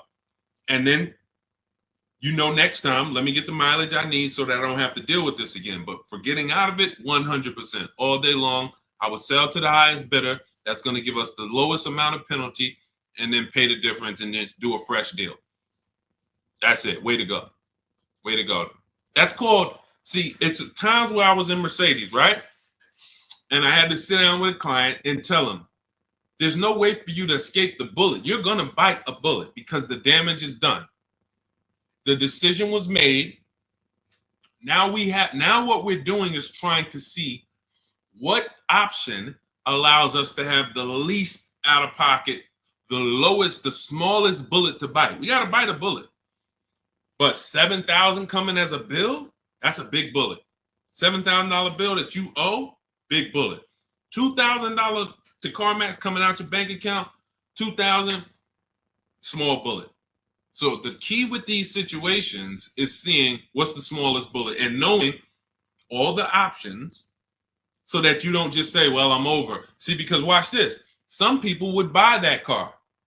And what they would do is they would buy that car, pay, I mentioned this probably about 10 minutes ago, pay the normal buyout price, but except they over miles by, probably 40,000 miles. So a car that should have been 12,000, they buy it for 20, and now they're invested in that car. Financing those losses is horrible. That's a huge bullet. So there's all types of bullets, and what you need to know, and you already know this, but what anyone outside of you needs to understand is, when I got myself in these situations, I need to know every single option for getting out of it. Because if I could have paid $2,000, but I paid $7,000, or I paid $8,000 and financed it, that's just ignorance. That doesn't mean I'm stupid. There's a difference between being stupid and ignorant. Ignorant means I just didn't know. I was not aware, and it cost me. Now, Dave Ramsey calls it a stupid tax. I don't call it stupid. I call it you just didn't know. That's ignorance. That's why I make it my business to tell you all the options. In my book, I lay out all the options. And if you choose the wrong one or do the wrong thing, having all the information, now that's no longer ignorance. So great question. Great question. Go ahead, Dolan. Keep typing your questions. I see you, Shake Wash. Thank you. And it's Mercedes to my husband. Yep. I just said, you do private consultation. Shake Wash. We don't do private consultations. We have two things we do now. We have a do-it-yourself program. That's my book. This is great for do-it-yourself people who, Deshone, give me the blueprint. Give me all the steps. I will follow them to get the result. We have a done with you program where we work with people directly. And it's a different learning style. So instead of the books, we have videos and we have, I'm supporting people. That's a different learning style. You want to find out about that, you can go to my TikTok bio, Instagram bio, or Dolan will post a link, Shop with Deshone, in the comments on YouTube and Facebook. So it's all up to you. In the future, we're working on it right now. We tested it twice. We will launch a done for you program. That's coming. And the way we do it, we shop the entire market. We report the market to you, and then we choose the below market deal. Same thing I'm teaching you to do. So it's all up to, again, who the person is. But our mission was to be the most valuable company to the car buyer. So what we do is we take any style, and our mission is to put solutions out there so that anyone can get to, what they need to get to. So no one has an excuse. If Cars From Home is offering every single way, from an inexpensive way, do it yourself, to a little more of an investment, but it's supported because I don't care, because I know I'm going to save money, and the people around me know working with me, you're saving money. It's not even a question. That's what I'm known for. Before I came to the internet in New Jersey, my friends and family was calling me, listen, I need a car. Listen, they knew, call Deshone, call Deshone, call Deshone. Once I came to the internet, it's like, yo, I don't do that no more, family. Like, I love you, but I'm teaching people. I need thousands of people to know this information. So a couple friends and family said, all right, D, where do I go? What do I sign up for? All right, give me the book. So it's, so the mission is not changed. It's just now we have to help more people. So, but yeah, I mean, there's no one attached to me who knows me who would be like, yo, knowing Deshone hasn't saved me $10, $15, $20,000 just knowing him when it comes to this car stuff. That's what I hold myself accountable to. All right, go ahead, Dolan. Jason Simmons, should I pay for taxes up front on my lease or have it wrapped into the lease payment? I would always shop for a lease with no money down. We shop with only, this is the structure we use when we shop. First month's payment only, out of pocket. because with a lease, you pay at the beginning of the month. So when you see these people, India, when you see these people, Zafrina, Ansley, they all are, when they say no money down, they're paying their first month's payment and then they drive off. If we can get a deal, between 1%, and a lot of these deals are under 1%. Some of ththese people got 0.88%. Zafrina on her Jeep, she got a 0.88% lease, $65,000 vehicle. So what our goal is, under 1.5% is the best offer after, because the lease programs change. So sometimes it's super, very, very hot vehicles, and the lease programs don't have much support. So your best offer is going to be 1.4. You're going to see other vehicles 1.5, 1.6, 1.7. You're going to see other offers, that are a lot higher, but the best dealer might come in at 1.4. Okay, if you really like that vehicle, then I would take it.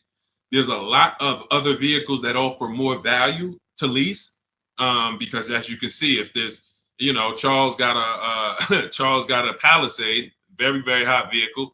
He got as a 1.25, I believe, 1.23, $48,000 vehicle, $597. That's a hot vehicle. Palisade has been hot. Kia Telluride has been hot. So to pay 1.4, 1.5, you have to really, really want that vehicle. But that's the cap. So if we find a vehicle, as long as it's under 1.5, it's good value. It's a deal. Lower the better. But down payment comes to affordability. That's all that matters when it comes to down payment. That's all. If you look and you say, all right, I shopped all my offers, I can see right. Let's just go back to Charles. Let's use Charles for an example on his Palisade. Let's say you're Charles. You use our system, you get all your offers, you see that your payment is $597 a month for this Palisade, $48,000, no money down. You might say, all right, I really want my payment to be, you already know this is a deal. It's already a deal. I could do no money down, but I want my payment to be really $500. All right, I'm gonna put money down and get it to $5. That's when you put money down. That's how you put money down. Money down is never buying your deal. And for too many of you, money down buys your deal, which is not a deal. You think, well, what's the payment if I put this down? You're not looking and basing it off of, man, I got a below market price. You're trying to buy your way into the deal. That's why when a car salesman talks to you, what's one of the first questions they ask you? When you look at a car, right? One of the first questions that they're going to ask you is what? Once you pick a car out, what are they going to ask you? Let's give everybody some time to type. What are they going to ask you? Thanks, AJID. I see you. Thanks, Big Mike. Shout out to the sharers on TikTok. And you know what? I might do this. We might prioritize people that share on TikTok. If you share and then you ask your question, you get first priority. Let me know if we can manage that, Dolan. Because I want to reward the people that share. Like, I want to reward the people that share. Good. Yes, how much you putting down? Now watch this. How much do you want your monthly payment to be? Yes, good one, Shake Wash. That's the related question because the car salesman wants to see, are you a payment shopper? Am I talking to a payment shopper? A payment shopper is trying to get to a certain payment. They're not concerned with how much the car costs. You could overcharge me for the car. That doesn't matter. Get me to my payment. That's why being a payment shopper is a dangerous way to move. That's why the way we shop no money down because it allows you to see what you're truly paying for the car. So now when we consider that there are going to be people who want us to get into monthly payments, now they're trying to get us to realize, well, you got a deal because I got you to your payment. No, you didn't. The deal is, did you pay market value, below market value, or above market value, regardless of the payment? If somebody went into a Bentley dealer, if we got a bunch of prices on Bentleys, all of us just got a bunch of prices on Bentleys, and we got a $200,000 Bentley, and they took off $100,000, $50,000 off. 50% off. We'd all be looking like, wow, okay, out of all these offers, that deal, this is it right here. The payment's gonna be $3,000 a month. The payment has nothing to do with whether it's a deal or not. So when we look at putting money down, it is only for our affordability. The deal process of getting a deal has nothing to do with the process of monthly payment association. Nothing to do with it. We need to find the dealer who's going to sell us the car for the lowest amount of money. If I'm buying a pre-owned car out of 100 miles, what dealer is going to sell me the best pre-owned car for the lowest price on the market? If I'm leasing a Honda Accord, what dealer is going to sell me the Honda Accord within a 100-mile radius for the lowest price? If I'm buying a brand new, Kia Telluride, what dealer within 100 miles is going to sell me the Kia Telluride at the lowest price? If I'm getting a loan, what bank or credit union within 100 miles of me is going to give me the lowest rate on the market? If I'm selling my car, not trading, I got this old car, I need to replace it. I'm not trading it into a dealer. What company that buys cars, pays cash, is going to pay me the highest amount for this old car? Y'all clear? This is bidding.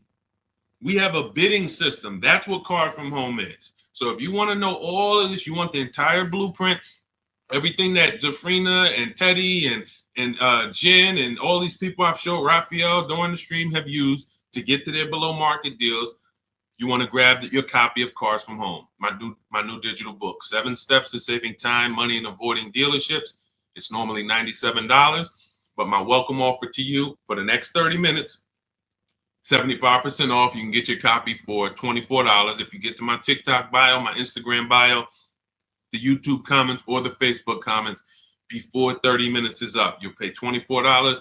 Make sure when you get your book, you screenshot the thank you page. The book is on the thank you page. You'll see a link that says open the book below, and I also email you a copy. But sometimes you're just moving too fast. You type your email wrong. We can't email a book to an incorrect email. So if that book isn't in your email in 5-10 minutes, I want you to email my support team so they can get your book to you, and you'll have these strategies for the rest of your life. And shout out to everyone who's reviewed the book. Use it. Make sure you email me your deals when you make them. Send me send me the list. Hey, D, look at what I got, man. I got all these offers. Look, man, and I know you did it when you say, hey, I did it. 90% was from the house. Soon as I know the people who use it, because the minute I've seen people who say, man, I went in the dealership, I used all your stuff, and I got this deal. No, you didn't. Sorry, somewhere along the lines you missed it. You might have been trying to go off my social media videos, but you didn't use our system because we're not making deals in the dealership. When I see people that say, yeah, man, the dealer 45 minutes away, I had to drive to get this. There you go. You use the system. When they say, yeah, I did this all from home, they even delivered the car to me. Yeah, you use the system. And you say, man, I looked at 17 used cars. I narrowed it down, and this one had this original price. Yeah, you use the system. It's stuff I hear that I could tell when people use the system. So go grab your copy. Shout out to everybody who checked in. We'll see you on another stream. Keep on learning so that you can relearn. God bless.